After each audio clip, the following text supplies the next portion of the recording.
김경래 최강 시사.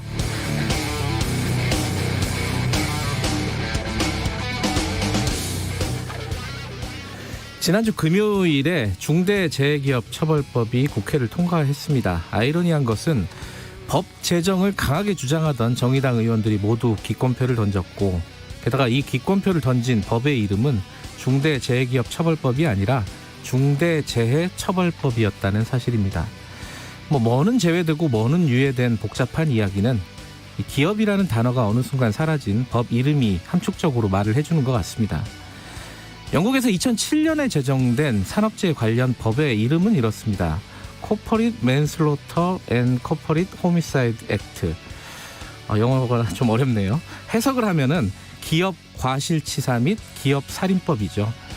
우리도 노동계에서 처음 제기된 법안의 이름은 기업살인법이었고, 나중에 살인이 빠지고 결국에는 기업도 빠진 겁니다. 민주주의의 종주국이라고 하는 영국은 아마도 법을 아는 사람이 없어서 기업살인법을 제정을 했는가 봅니다. 벌써부터 기업인들 다 감옥 가는 거 아니냐, 누가 기업하려고 하겠느냐 난리가 났습니다.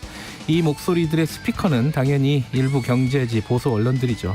그런데 그동안 한 해 2,000명 넘게 죽어가는 노동자들을 보면서 노동자들 다 죽는 거 아니냐, 누가 노동하려고 하겠느냐, 이런 말, 이런 생각 한 적이 있는지는 모르겠습니다. 1월 11일 월요일 김경래 최강시사 시작합니다.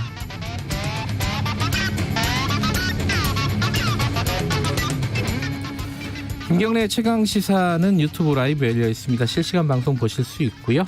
문자 참여 기다립니다. 오늘부터는 문자 참여해 주시는 분들 중에 추첨을 해서 커피 쿠폰 보내드리니까 많이들 보내주시기 바라겠습니다. 샵 9730으로 보내주시고요. 짧은 건 50원, 긴 건 100원입니다. 스마트폰 콩 이용하시면 무료로 참여하실 수 있습니다. 오늘 1부에서는요. 위안부 피해자들이 일본 정부를 상대로 한 소송 승소를 했는데 이게 좀 한일 관계에 어떤 영향을 미칠지 이게 좀 궁금한 대목입니다. 전문가와 함께 짚어보고요. 2부에서는 정치 사이다 준비되어 있습니다.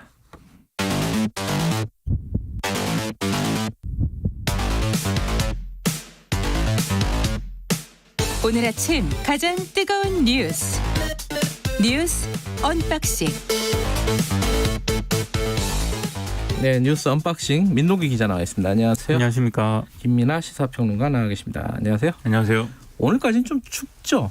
춥습니다. 예, 뭐 내일은 좀 괜찮다는 일기예보가 있던데. 네, 내일부터는 조금 풀린다고 하고요. 예. 오늘까지는 춥습니다. 춥습니다. 내복들 입으시고 마음의 준비를 하시고 출근하시기 바라겠습니다.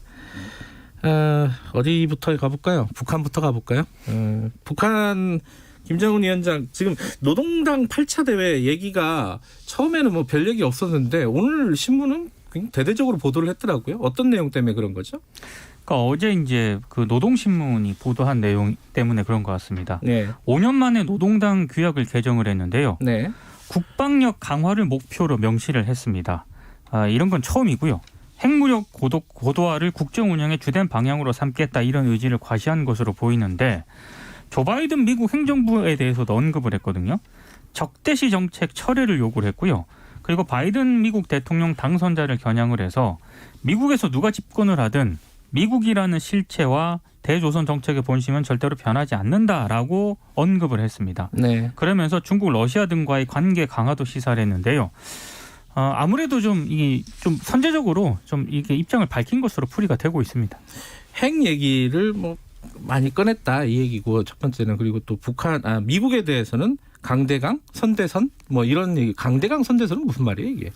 그 이제 기존에 이제 그 트럼프 대통령하고 예. 하노이 회담하고 뭐 이런 게 이제 잘 안 되면서 예. 북한이 좀 노선 전환을 일정 정도 했는데 네. 그 내용이 이제 지금까지의 어떤 그 뭐랄까요, 원샷으로 이제 해결하는 게 아니라 좀 일단은 미국이 대조선 적대 정책을 철회하면 거기에 대해서 우리가 이 정치적으로는 좀 이제 풀어주는 이런 방향으로 가고 뭐 이런 식의 이제 구도를 짰지 않습니까? 그래서 네. 제재 문제하고 이렇게 정치적인 문제하고 이제 분리를 한 건데, 그게 지금 얘기하는 이제 강대강 선대선인 것이죠. 그래서 미국이 이제 적대 정책을 처리하지 않으면 우리도 뭐 국방력 강화라든지 신무기 개발이라든지 이런 걸 통해서 이제 강대강으로 갈 수밖에 없고, 하지만 적대 정책을 철회를 하면 여기에 대해서 이제 정치적 타협이나 협상은 또 추진을 하겠다. 이런 얘기를 하는 것인데 지금 바이든 행정부의 태도를 보면은 북한에 대해서 트럼프 대통령처럼 뭐 그런 식의 어떤 접근은 안 하겠다라는 게 강하지 않습니까? 네. 그리고 북한이 먼저 뭔가 변해야 우리도 뭐 협상을 진행할 수 있다. 이런 태도이기 때문에 북한의 이런 선언은 결과적으로는 좀 미국하고 당분간은 좀 평행선으로 갈 가능성이 크지 않겠느냐. 이런 생각을 가능케 하는 뭐 그런 대목인 거죠. 북미 관계하고 남북 관계 북한이 먼저 손을 안 내밀겠다. 근데 먼저 문을 닫지도 않겠다. 그러니까 그런 의미로 보시면 될 것 같습니다. 핵 잠수함 얘기는 좀 강조했다고 하던데요. 그러니까 새로운 핵 잠수함 설계 연구가 끝나서 최종 심사 단계에 있다라고 언급을 했거든요. 네. 핵 잠수함 개발이 추진되고 있다는 내용을 처음 공식화했습니다. 그리고 이게 장거리 미사일 능력의 고도화를 목표로 제시를 했는데요. 이게 미국을 딱 겨냥을 한 것으로 보이는 게 15,000km 사정권을 얘기를 했거든요. 네. 이게 미국을 딱 겨냥한 것으로 풀이가 되고 있는데 핵 그 선제 및 보복 타격 능력 고도화를 강조를 했습니다. 그러니까 미국에 맞서서 자위적 국방력 강화를 지속하겠다라는 방침을 밝혔는데 이렇게 뭐 최종 심사 단계에 있다라고 밝히긴 했습니다만 정말로 이거 어느 정도 믿을 것이냐 이 문제는 좀 따로 생각해 볼 문제인 것 같습니다. 그러니까 핵 추진 잠수함이라는 게 그냥 동력이 핵이다 이걸 넘어서 사실 SLBM을 탑재하기 위한 용도이다라고 지금 주장을 하고 있는 거거든요. 핵 공격 잠수함 탄도 미사일 이게 잠수함 발사 탄도미사일. SLBM. 그렇죠. 예. 그러니까 이게 문제가 되는 게 뭐냐면 원래 이제 북한이 핵미사일을 쏠 때는 뭔가 발사대나 이렇게 공개된 최소한 땅 위에서 쏘니까 그거 사전 탐지해 가지고 뭐 먼저 대응을 한다든지 이런 것들이 가능하죠. 근데 이제 잠수함이 일정 정도 기간 이상 잠행을 하는 상황에서 그 잠수함에서 이제 미사일을 발사하게 될 경우에는 실질적으로 사전적인 무슨 탐지라든가 이런 게 어렵다. 그래서 SLBM이 이제 위협적인 무기다. 이렇게 이제 많이들 얘기를 한 건데 자기들이 이제 그것을 SLBM 미사일 자체는 지금까지 굉장히 이 발전을 많이 시켰다라고 주장해 왔지만 그 미사일을 운반할 수 있는 잠수함에 대해서는 지금 좀 답이 없는 상황이었거든요. 네. 근데 그거 어느 정도 만들었다라고 지금 설계를 했다라고 주장을 하고 있는 겁니다. 다만 이제 기술적으로 필요한 게 거기에 원자로가 탑재가 돼야 돼요. 그럼 결론적으로 어쨌든 동력은 잠수함의 동력으로 그렇죠. 예. 동력은 소형 원자로가 들어가야 되기 때문에 그걸 개발했는지는 지금 확인된 바가 없기 때문에 설계 정도를 뭐 완성했다라는 것은 사실 그렇게까지 의미가 큰 건 아닌데 네. 하지만 이런 주장을 하고 있다는 것이 결국은 뭐 강대강으로 우리가 충분히 갈 수 있다라는 얘기로 비춰지고 있는 거고 같이 볼 만한 게 지금 뭐 초음속 미사일을 지금 뭐 개발했다 뭐 이 대목입니다. 네. 그래서 극초음속 미사일의 경우에는 뭐 너무 빨리 날아가서 이게 사드라든지 이런 좀 미사일 격추 시스템으로 대응하기가 어렵기 때문에 하여튼 우리가 당신들의 어떤 대응 능력을 상회하는 그런 무기들을 계속 개발할 것이다라고 주장을 강하게 했다 이렇게 볼 수가 있는 거죠. 그러니까 남북 관계에 대해서는 뭐라고 했습니까? 남북 합의 이행하고 적대행위 중단이라는 부분을 강조를 했는데요. 그러니까 한미 연합 군사 훈련하고 첨단 무기 반입 중단도 요구를 했거든요. 네.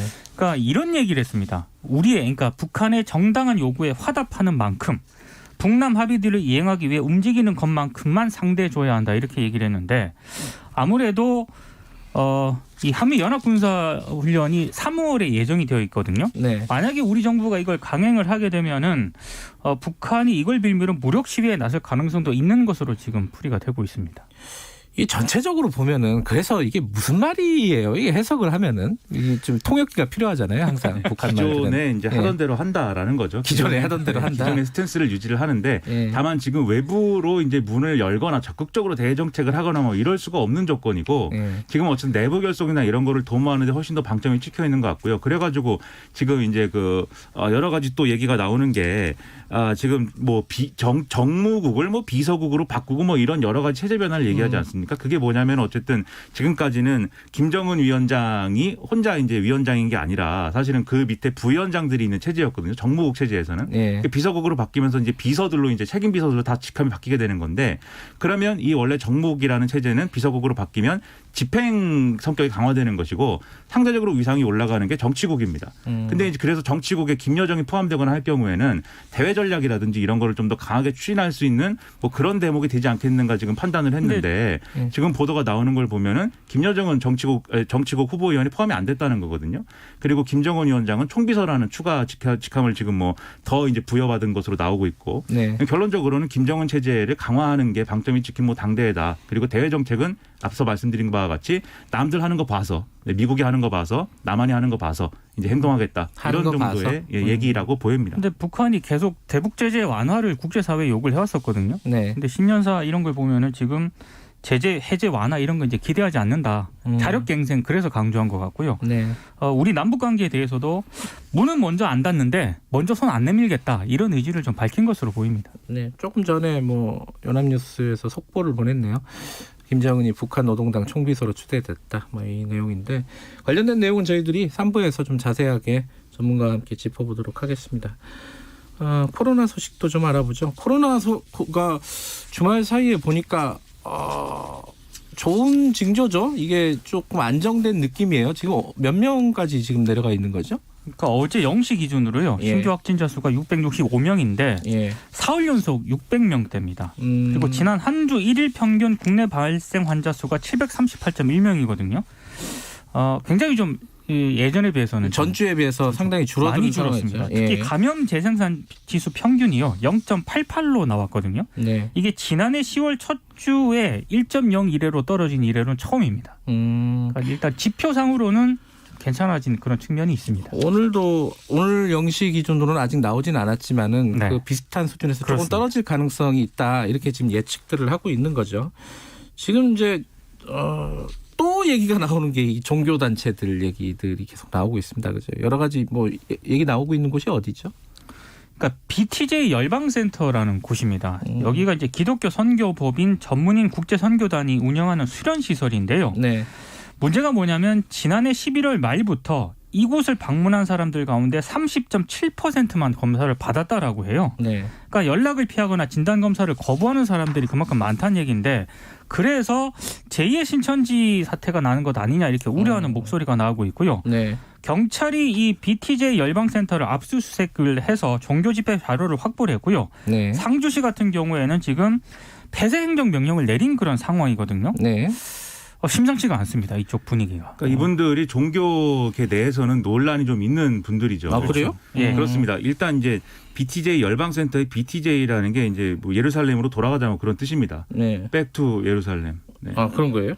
단순한 단어인데 네. 뭐 아무튼 그런 것이고 열방센터 그러니까 열방 만방에 뭔가 이제 전도를 한다 뭐 이런 뜻인 건데 즉 예루살렘을 향해서 전도를 해야 되기 때문에 중간에 있는 중동이라든지 중국이라든지 이런 데 전도를 해야 되고 그러려면 이제 굉장히 뭐 훈련된 이런 이 전도를 할 수 있는 선교를 할 수 있는 인력이 필요한 거죠. 그래서 그걸 훈련시키는 데가 열방센터거든요. 네. 이런 논리인데 근데 이분들이 문제가 있는 게 지금 코로나19에 대해서 음모론이나 이런 것들을 여러모로 이제 내부 강연이나 이런 곳에서 이제 얘기를 한 것으로 보도가 많이 됐습니다. 예를 들면 코로나19는 빌 게이츠가 만들어낸 뭐 어떤 바이러스라든지 그 음모론들. 네, 그걸 백신을 통해서 또 돈을 벌려고 지금 하고 있다든지 뭐 이런 거 있잖아요. 그래서 네. 그런 얘기를 막 한 걸로 지금 보도가 돼 있기 때문에 그렇기 때문에 지금 여기 교인들이 이건 이 역학조사라든지 이런 것에 협조를 안 하고 있는 거거든요. 예. 그런 측면이 보이기 때문에 지금 이게 말씀하신 대로 제2의 신천지 이런 게 그런 것으로 평가될 가능성이 큰 상황이어서 네. 지금 이분들에 대해서는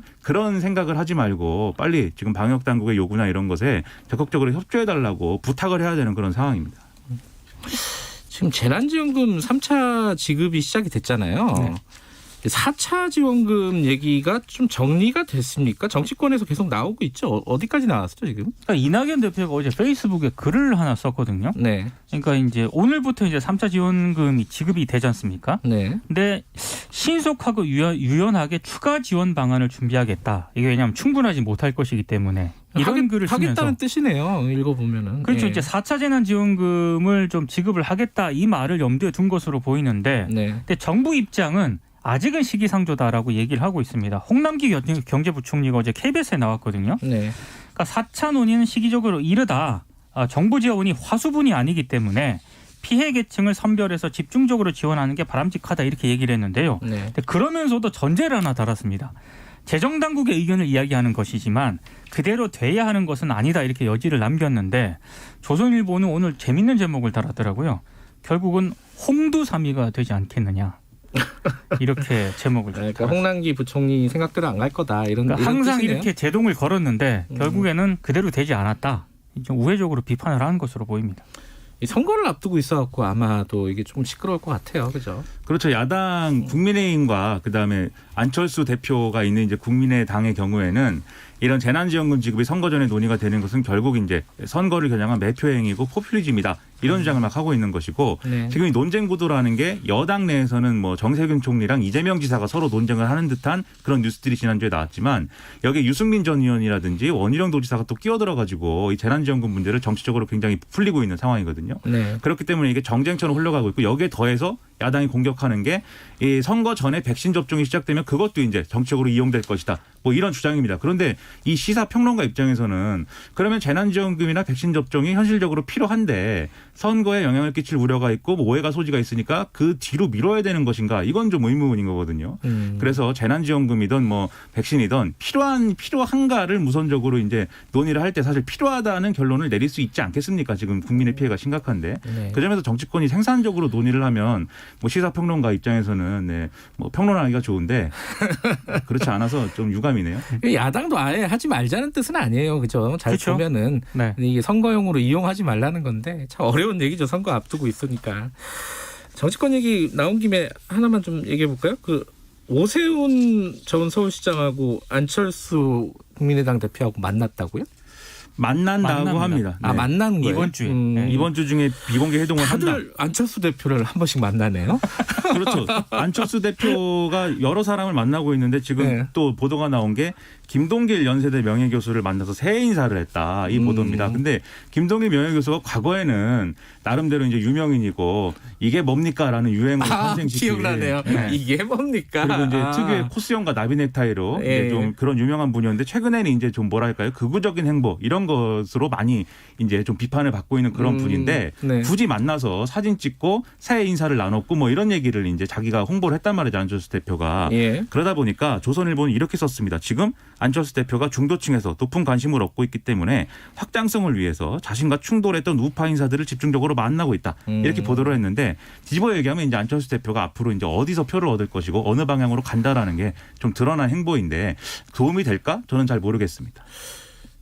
홍준표 의원하고도 만났다면서요? 네. 그러니까 이 보도에 의하면 작년 12월 20일 날 서울시장 출마 선언을 하기 직전에 이제 홍준표 의원도 만났다. 이렇게 얘기가 나온다라는 거니까 네. 상당히 뭐 어느 그 정치적으로 어느 부분에 있는 사람들을 만나는지가 파악이 된다는 거죠. 좌우 보폭을 넓히고 있는 것 같습니다. 예. 좌는 아닌 것 같습니다.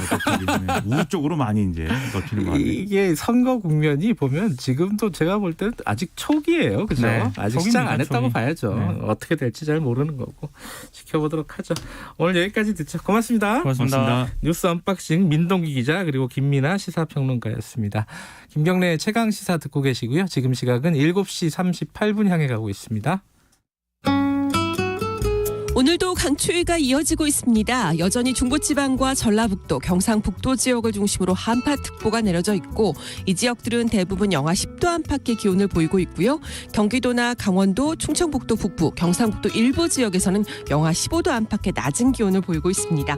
오늘 낮에 기온이 오르게 되면 서울 영하 3도, 세종, 대전 영하 2도, 대구 0도, 광주 영상 1도, 부산 4도로 어제와 비슷한 기온이 예상되고 내일 낮부터 예년 기온을 회복하겠습니다.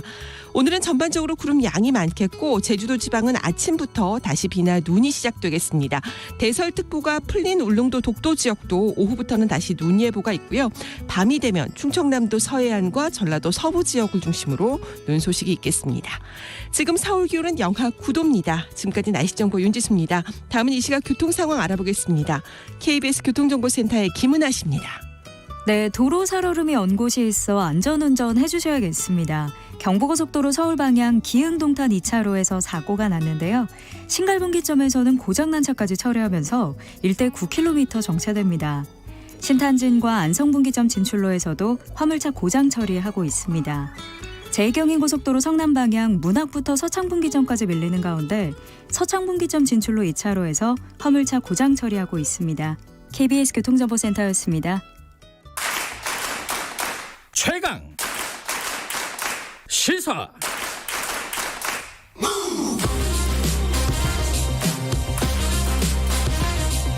지금 여러분께서는 김경래 기자의 최강 시사를 듣고 계십니다. 네, 지난주에 일본군 위안부 피해자들이 일본 정부를 상대로, 기업이 아닙니다. 이번에는 일본 정부를 상대로 한 손해배상 소송에서 승소를 했습니다. 이게 우리 재판부에서 승소를 한 거죠.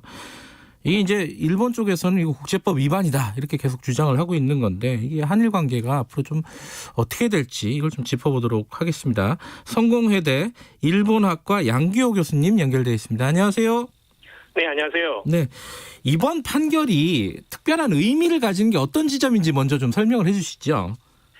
네, 그렇습니다. 이제 그동안에 이 일본 정부의 법적 책임이 전혀 인정되지 않았거든요. 사법 체계에서는. 네. 그런데 지난 30년 동안에 위안부 운동이 있었고, 네. 그래서 일본에서 제소를 해서 패소하고 또 미국에서도 그런 과정을 거쳤습니다만은 전후 처음으로 국내법으로 일본 정부의 법적 책임, 그러니까 강제 동원해가지고 네.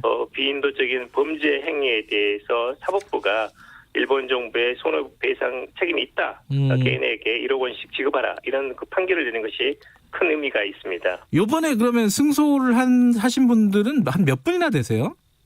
이번에는 12분이었고요. 네, 그다음에 1월 13일 날에 다시 20명이 일본 정부를 상대로 해서 손해배상 청구 소송을 했습니다. 그 판결도 곧 나올 예정입니다. 그것도 같은 내용이겠네요. 그죠? 네, 그렇습니다. 근데 이게 일본에서는 계속 그 얘기를 하잖아요. 이게 법적으로 볼 때는 주권 면제 이론이라 그래가지고 국가를 대상으로 이렇게 소송을 하는 건 안 된다. 계속 이렇게 주장하는데 이건 무슨 뜻인지 좀 청취자분들을 위해서 설명을 좀 해주시죠. 네, 그렇습니다. 이것은 이제 국가 면제 또는 주권 면제라고 하는데요. 예. 일방의 국가가 다른 나라에서 피고가 될 수 없다라는 것입니다. 네, 그러니까 이제 민간이라든지 개인의 경우에는 피고가 될 수 있지만, 네. 국가라는 주권 국가는 다른 나라의 사법 체계 내에서 네. 피고가 될 수 없다. 그래서 국가 범죄에 대해서는 국가 간의 조약이라든지 또는 협약으로 논의를 하고, 네. 이 국가는 이런 말하자면 지금의 일본의 국가 범죄가 한국 내에 재판소에서 일본 정부가 피고가 될 수 없다는 것이 이제 주권 면제 논리이고, 사실은 이제 그동안의 광범위하게 국제법에서는 이것이 받아들여져 왔습니다만은, 네. 이번에 우리 서울중앙지법의 민사소송의 판결에서는 이것이 수용되지 않았습니다. 그러니까 지금 이제 쉽게 말하면 지금까지는 일본 기업이나 이런 걸 상대로 해가지고 승소를 하긴 했었지만은, 일본이라는 국가를 우리 재판부가 이렇게 판단을 내리는 것은 일본으로서는 이거는 국제법 위반이다. 계속 그렇게 주장을 하는 거잖아요. 맞습니다. 그럼 우리 재판부가 이번에 그러면은 그런 국제적인 관례라고 할까 이런 것들을 깨고 이런 판결을 내리는 어떤 근거라든가 논리라든가 이런 건 어떤 게 있는 거죠? 네, 그렇습니다. 이제 원래 이 한반도 내에서 네. 우리 자국민에 대해서 조직적이고 비인도적으로 광범위하게 자행된 범죄이므로 네. 한국 내에서 재판권을 가지고 있다는 것입니다. 따라서 이건 주권 면제에 해당하지 않는다는 것이고요. 네. 사실은 이제 이 주권 면제 원칙이라는 것이 그동안에 광범위하게 수용은 되었었지만, 네. 2000년대 이후에는 이건 이제 사례별로 네. 그 원칙이 적용되지 않는 경우도 늘어났습니다. 그러니까 이제 2005년에 유엔 총회 결의라든지, 네. 또는 비엔나 조약의 53조 같은 걸 보게 되면, 네. 기본적으로 이 개인의 피해가 국가 간의 합의에 의해서 권익이 침해될 수 없다. 말하자면 자국 내에서는 개인의 청구권이 인정된다는 사례는 많이 늘어났습니다. 네. 따라서 우리 사법부가 말하자면 전혀 없는 판결을 한 게 아니고요. 네. 최근에 한 20여 년 동안 국제사회에서 진행되고 있는 그런 흐름에 맞춘 국제인법급 규정에 충실한 그런 판결이었다고 볼 수가 있습니다. 이게 판결 내용으로 보면 이제 1억 원을 그 피해자들에게 지급하라는 거잖아요. 1억 원씩. 그렇습니다. 그러면은 지금 일본 정부가 안 주면 어떻게 되는 거예요? 그 다음에 우리는 어떻게 해야 되는 겁니까? 이거는? 이제 여기는 이제 압류 집행을 할 수밖에 없는데요. 예. 이제 앞으로 아마 수년 정도 걸릴 가능성이 있습니다. 여기에 대해서 이제 피해자들이 압류 신청을 하고, 네. 재판소에서 압류 명령을 내리고, 네. 그리고 이제 매각 명령과 이후에 이제 현금화 과정을 거치게 되는데요. 예. 사실 이것은 쉽지가 않습니다. 그러니까 같은 비엔나 조약에서는 22조에서는 네. 외국의 이런 정부의 재산 또는 비품에 대해서는 강제 집행을 할 수 없다라는 규정이 있거든요. 네. 이것 자체가 엄연한 이제 국제법의 하나이기 때문에, 네. 판결은 가능하지만 과연 끝까지 가가지고 일본 정부의 국내 재산을 압류하고 또 그것을 처분해가지고 피해자들에게 각각 1억 원씩 지급할 수 있는가에 대해서는 상당히 지금 의문이 나오고 있습니다. 앞으로 진행 절차는 조금 봐야겠네요. 그죠? 그렇습니다. 근데 이게 일본이 뭐 항소를 하거나 이런 경우도 있나요? 이거 어떻게 되는 거예요? 앞으로는? 일본 정부가 항소하지 않기로 이미 발표를 했습니다. 네. 그러니까 이제 그건 어떤 의미를 가질까요? 항소를 하지 않기로 했다는 거는? 이제 일본 정부는 아까 제가 말씀드렸습니다만 주권 면제 원칙을 강조를 하고 있거든요. 그러니까 이번에 민사소송 자체는 말하자면 성립되지 않는다. 그것은 일본 정부는 결코 수용하지 않기 때문에 항소를 하게 되면 이걸 인정하는 경우가 되지 않습니까? 재판이 성립되지 않는다 이런 뜻이군요. 그렇죠. 그러니까 주권 면제 원칙에 따라서 그 자체를 인정하지 않는다는 그런 의사 표시를 했습니다. 그러면 일본은 지금 우리 뭐 예컨대 일본에 있는 한국 대사를 초치하기도 하고 강하게 항의하고 있지 않습니까? 그 일본하고 한일 관계가 지금보다 더 경색되는 국면으로 진행될 가능성이 높다 이렇게 봐야 되나요? 어떻게 예측하십니까? 네, 그렇게 보셔야 될 것 같습니다. 그러니까 지금 사실은 2018년 10월에 이제 같은 그 판결이었죠. 강제징용 피해자들에게 각각 1억 원씩 지급하라는 이런 판결을 내렸고, 그다음에 이번에 이제 그런 그 위안부 피해자들에게 판결이 나왔는데요. 사실 일본은 이제 1965년에 한일 간의 청구권 협정으로 최종적으로 완전하게 다 끝났다라는 입장입니다. 그런 점에서는 우리 정부도 아직은 이 한일 청구권 협정을 기본 협정으로 삼고 있거든요. 그런 점에서 이 청구권 협정 자체가 국내 사법 체계에서는 이제 붕괴된 거나 마찬가지이기 때문에 이런 모순을 어떻게 극복할 것인가가 우리 정부의 상당히 이제 과제로 안고 있고요. 우선 당장은 올해 이제 도쿄올림픽을 계기로 해가지고 북일 관계 또는 한일 관계, 남북 관계 개선을 그동안 추진을 해왔고 여러 가지 다양한 강제징용 해법을 제안을 했었는데 이런 것들이 상당히 지금 분위기가 그렇게 양호하지 않다. 또다시 이제 개인 청구권에 따른 일본 정부의 손해배상 판결까지 나왔기 때문에 그런 점에서는 양국 관계가 냉각될 가능성이 매우 높다 이렇게 봐야 될 것 같습니다. 이게 지금 국제사법재판소, 유엔 최고법정 이쪽으로 갈 가능성도 있나요? 어떻게 보십니까? 1월 13일 날 판결은 아마도 1월 8일 나올 판결하고 똑같을 가능성이 있습니다. 1월 8일은 1억이었지만 1월 13일은 지금 2억 원을 신청을 해놨거든요. 그런 판결이 나오게 되면 일본은 거의 100% 국제사법재판소에 제소할 가능성이 높습니다. 그런데 이것은 그 우리가 강제 감할권이라고 해서 우리가 응하지 않으면 이거 재판이 성립되지 않습니다. 그래서 일본은 제소를 하겠지만 우리가 응하지 않고 그래서 결국은 이제 국제사법재판소에서 재판은 일어나지 않을 거다 이렇게 보시면 됩니다. 그러니까 일본에서는 가겠다는 뜻을 밝히겠지만은 우리가 응하지 않으면은 갈 수 없는 구조이기 때문에 그쪽까지 그렇습니다. 가지는 않을 것 같다. 근데 지금 말씀하셨듯이 재판에서는 우리 위안부 피해자들의 손을 들어줬지만은 지금 일본 정부를 뭐 압류라든가 이런 현실적인 절차들은 어려운 상황이고 일본과 한일 관계는 되게 경색된 국면이 계속될 가능성이 높고 이 한일 관계가 풀리기가 참 어렵다 이런 생각도 들어요. 이거 어떻게 해야 될지 좀 골치 아플 것 같아요. 이 부분은. 네, 그렇습니다. 이제 사실상 아까 말씀드린 것과 같이 청구권 협정이 완전히 한일 양국 관계에서는 기본인데 이 자체가 지금 국내 사법 체계로 완전히 무너졌기 때문에 한국 정부로서는 이것을 기본으로 해가지고 일본 정부하고 외교 관계를 맺어 나가야 되거든요. 그런 점이 큰 부담이고 사실은 미국의 바이든 행정부가 등장하게 되면 이 한미일 간의 안보 협력이라든지 또는 이제 대중국 견제하고 북핵 문제에 대해서 양국 간의 협력을 요구하는 목소리가 높아질 가능성이 매우 높습니다.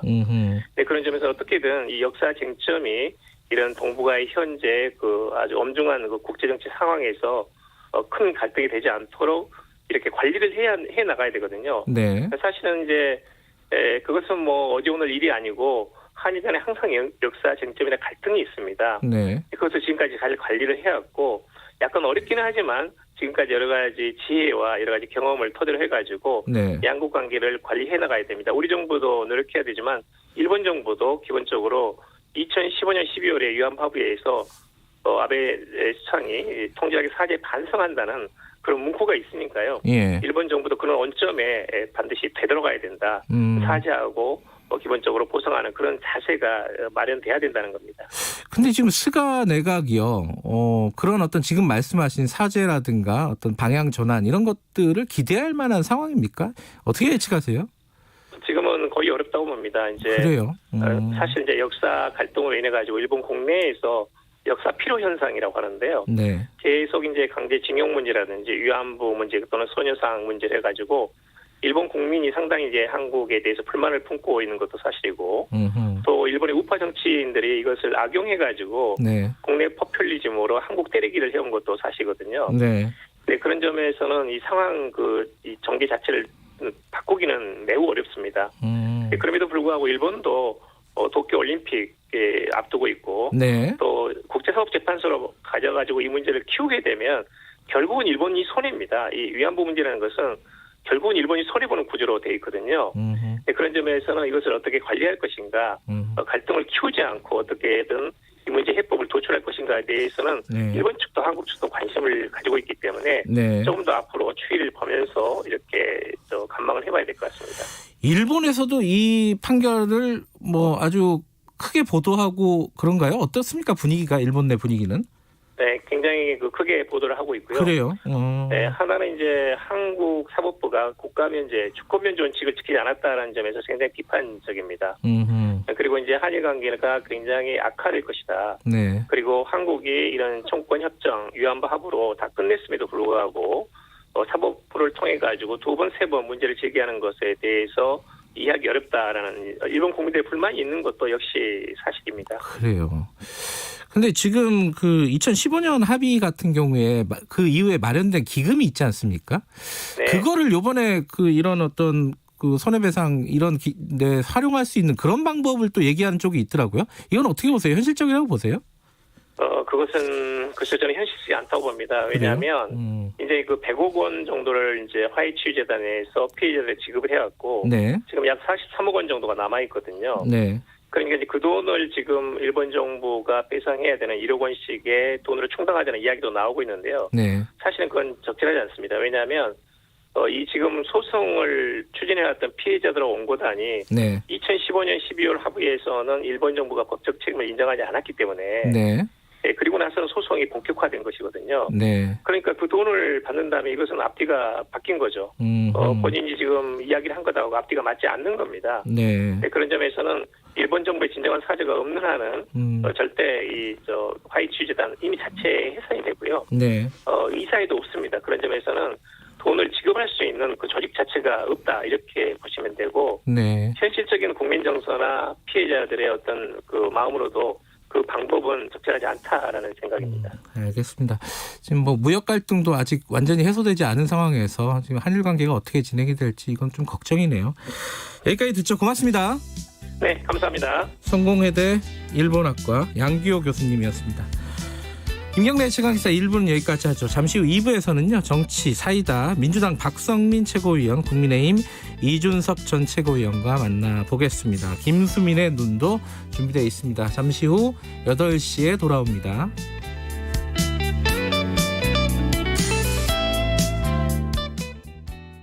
안녕하세요. 3기 신도시를 디자인하는 LH 오복인 가장입니다. 3기 신도시는 어떤 모습일까요? 서울 도심까지 30분대면 도착하고 수소버스가 달리는 스마트한 미래교통도시, 100% 국공립 유치원과 안전한 통학로로 아이 키우기 좋은 도시, 보다 넓은 공원과 국내외 도시 디자인 전문가가 참여해서 만든 쾌적한 도시. 우리 아이들과 이런 도시에서 살아보는 건 어떨까요? 상상만 했던 똑똑한 도시가 오늘의 일상이 됩니다. 2021년 7월 사전 청약에서 만나보세요. 이 캠페인은 국토교통부 한국토지주택공사와 함께합니다. 그저 두렵고 피하고 싶은 방사성 폐기물. 방사성 물질이 일상에서 유용하게 쓰인 후 배출된 것이라는 점 알고 계신가요? 신약을 통해 치료받을 수 있는 사람이 더 많아지겠어. 더 나은 미래를 만들어가는 연구소에서도 비파계 검사 결과 이 건물은 균열과 결함 없이 안전하네요. 건물의 안전을 검사할 때도 전기 없는 세상은 상상할 수도 없죠. 원자력 발전소에서도 우리의 일상 속에서 배출되는 방사성 폐기물 안전하고 철저하게 관리하겠습니다. 방사성 폐기물 관리 전담기관 한국원자력환경공단. 지역과 주민 스스로가 할 일을 직접 결정할 수 있도록 32년 만에 지방자치법이 전부 개정되었습니다. 주민이 정책 결정에 참여할 수 있는 권리가 신설되고요. 주민이 조례를 직접 제안할 수 있게 됩니다. 지역은 스스로 하는 일이 더욱 많아지고 주민에게 지방자치 정보를 적극적으로 공개해야 합니다. 중앙과 지역이 함께 중요한 정책을 논의하고 지역이 서로 협력할 수 있는 제도가 마련된다고 하니 지역이 더욱 행복해지겠죠. 32년 만에 지방자치법 전부 개정으로 주민이 만들어갈 대한민국의 미래가 시작됩니다. 이 캠페인은 행정안전부와 함께합니다. 말 같은 말.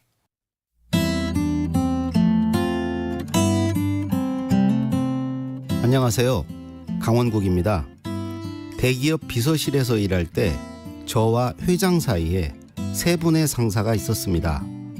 모두 내노라 하는 실력자에다 개성이 뚜렷한 분이었습니다. 저는 같은 내용도 각각의 취향과 성향에 맞게 각색해서 보고했습니다. 말은 상대적입니다. 같은 말에도 사람마다 반응이 다릅니다.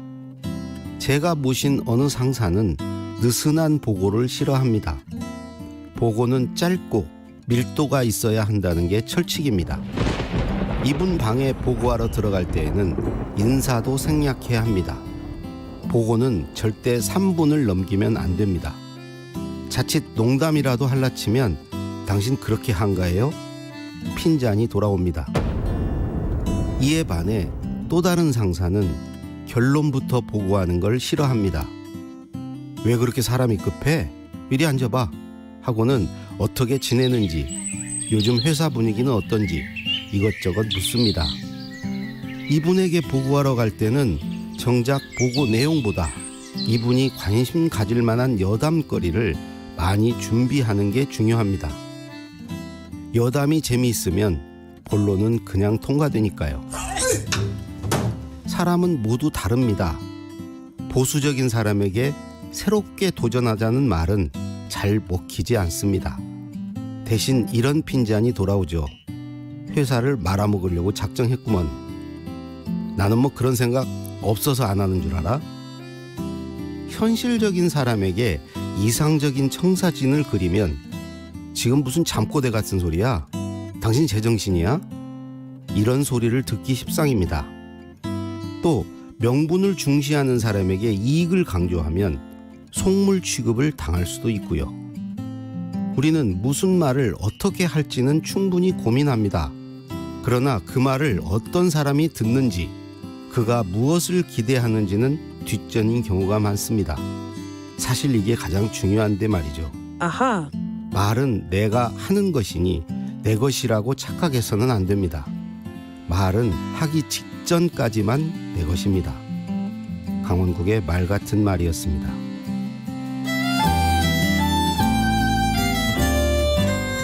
물을 담기 전에는 물병의 모양을 잘 봐야 하죠. 입구가 좁은지 넓은지, 물은 얼마나 담길지, 말하기도 그런 겁니다.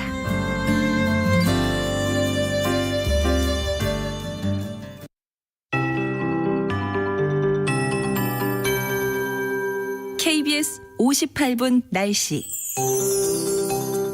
이번 추위 내일 아침까지는 좀 더 이어지겠습니다. 따라서 오늘도 추위를 막을 수 있는 옷차림이 필요합니다. 지금 한파특보는 중부지방과 전라북도, 경상북도 지역에 발효 중이고요. 서울의 기온 영하 8.9도를 가리키고 있고 경기도 내륙 지역과 강원도 지역, 또 충청북도 북부, 경상북도 북부에서는 영하 15도 안팎의 낮은 기온을 보이고 있습니다. 낮의 기온이 올라도 오늘도 중부지방은 영하권에 머무는 곳이 많겠습니다.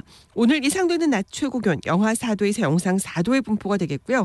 서울은 영하 3도, 세종, 대전 영하 2도, 대구 영상 1도, 광주 1도, 강릉 3도, 부산, 제주, 독도 4도 등으로 어제와 비슷할 것으로 보입니다. 내일 낮부터 예년 기온을 회복하겠습니다. 오늘 우리나라는 중국 중부지방에 위치한 고기압 가장 잘 들겠고 구름량이 많겠습니다. 일부 지역은 오늘도 눈 예보가 좀 더 이어지겠습니다. 제주도 지방의 경우 오늘 아침부터 다시 비나 눈이 시작되고 산지는 눈이 예상되는데요. 내일 오전까지는 좀 더 이어질 것으로 예상이 되고요. 울릉도 독도의 경우 대설특보가 풀리긴 했지만 오후부터 내일 새벽까지 다시 한번 2에서 7cm가량 눈이 쌓이겠습니다. 밤이 되면 충청남도 서해안과 전라도 서부 지역도 다시 눈 눈 예보가 있습니다. 지금 서울 기온은 영하 9도입니다. 윤지수입니다.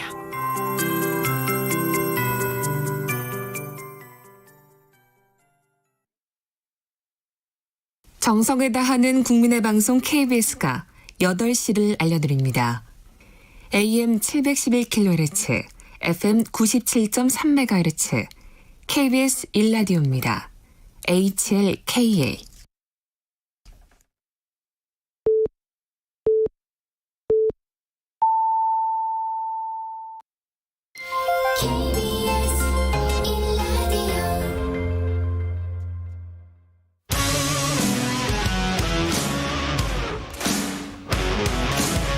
뉴스타파 기자 김경래 최강 시사.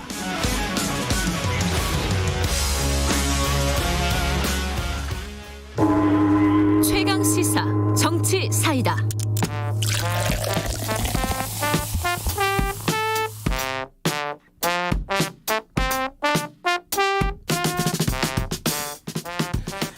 여의도 정치의 젊은 피 박성민, 이준석 박성민과 함께하는 정치 사이다입니다. 더불어민주당 박성민 최고위원 나와 계십니다. 안녕하세요. 네, 안녕하세요. 국민의힘 이준석 전 최고위원 안녕하세요. 네, 안녕하세요. 아침에 킥보드가 고장이 나서 뛰어오셨다는. 거의 2km 뛰었습니다. 아니 그 지하철역에서 여기까지 뛰어오신 거예요? 예, 그리고 지하철역까지 갈 때도 상계동에서도 뛰고. 아이고. 완전 출발할 때부터 고장이 났구나. 네. 아니 얼굴에 지금 땀이 송골송골 맺혔어요. 네, 아침 바람에 진짜 조깅 2km 했습니다 지금. 고생하셨습니다. 그래도 안 늦고 오셨네. 저희들은 늦을 것 같아가지고 우리 둘이 할까 이러고 있었는데. 상계동 지하철하고는 답이 없기 때문에요. 네. 자, 김경래 최강 시사는 유튜브 라이브 열려 있습니다. 실시간 방송 보실 수 있고요. 오늘부터는 방송 의견 보내주신 분들 커피 쿠폰 추첨해서 보내드립니다. 샵 9730으로 보내주시고요. 짧은 건 50원, 긴 건 100원, 스마트폰 콩 이용하시면 무료로 참여하실 수 있습니다. 오늘 뭐부터 얘기할까요? 돈 얘기부터 좀 할까요? 3차 재난지원금 지금 이제 시작이 됐고 오늘부터 지급이 시작이 됐고 이게 뭐 빨리 될 거예요 아마. 뭐 이제 항상 보면 짜투리가 좀 남는 게 있긴 하지만은 그래도 속도는 낼 거예요. 왜냐하면 필요하신 분들이 많으니까. 근데 중요한 건 지금 4차 재난지원금 얘기를 계속 꺼낸단 말이죠. 특히 이게 여당에서 많이 나오는 거 맞죠? 지금 그렇죠? 어디까지 얘기가 됐습니까? 일단 지금 제가 알고 있는 바로는 이제 민주당의 공식적인 입장으로 이게 전국민 재난지원금을 4차로 추진하자까지는 아닌 거예요. 그러니까 4차 재난지원금 집행에 대한 공감대는 있는데 이게 전 국민이 될 것이냐 아니면 맞춤형 피해 지원이 될 것이냐 이 부분에 대해서는 아직 결정된 바가 없고 그렇다고 전 국민을 원천 배제하는 것도 아닌 상황이라고 봐주시면 되겠습니다.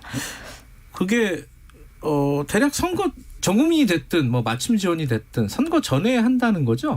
그렇죠. 아무래도 이 재난지원금이라는 특성상 뭐 이게 시간을 오래 끌어서 집행할 부분은 아닌 것 같고 이제 하게 되면 추경 편성이 불가피하게 될 텐데 그 추경 편성을 이제 임시국회 때 하고 그 다음에 이제 집행을 하게 되면 시기가 말씀하신 대로 뭐 선거 직전 혹은 전이 좀 되지 않을까 합니다.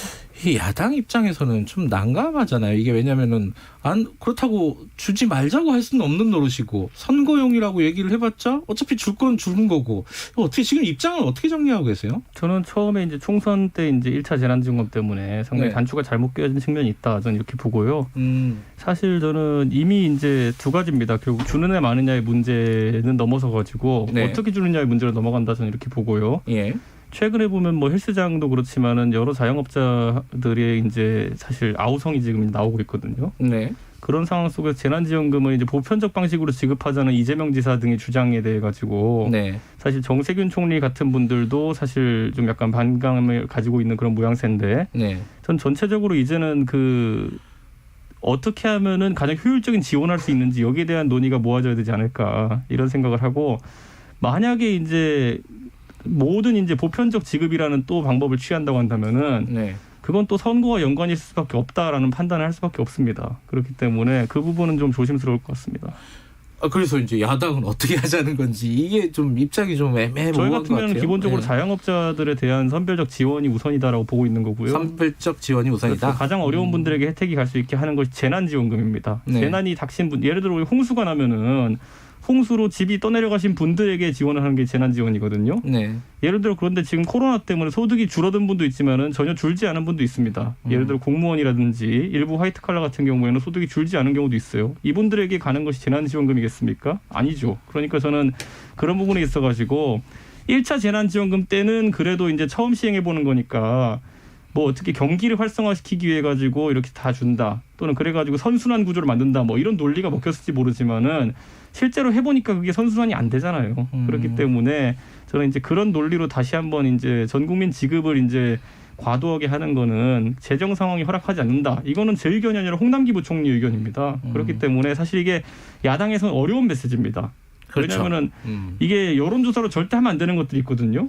예를 들어 세금을 깎아줄까요, 늘릴까요로 여론조사하면 전부 다 깎아요 그럽니다.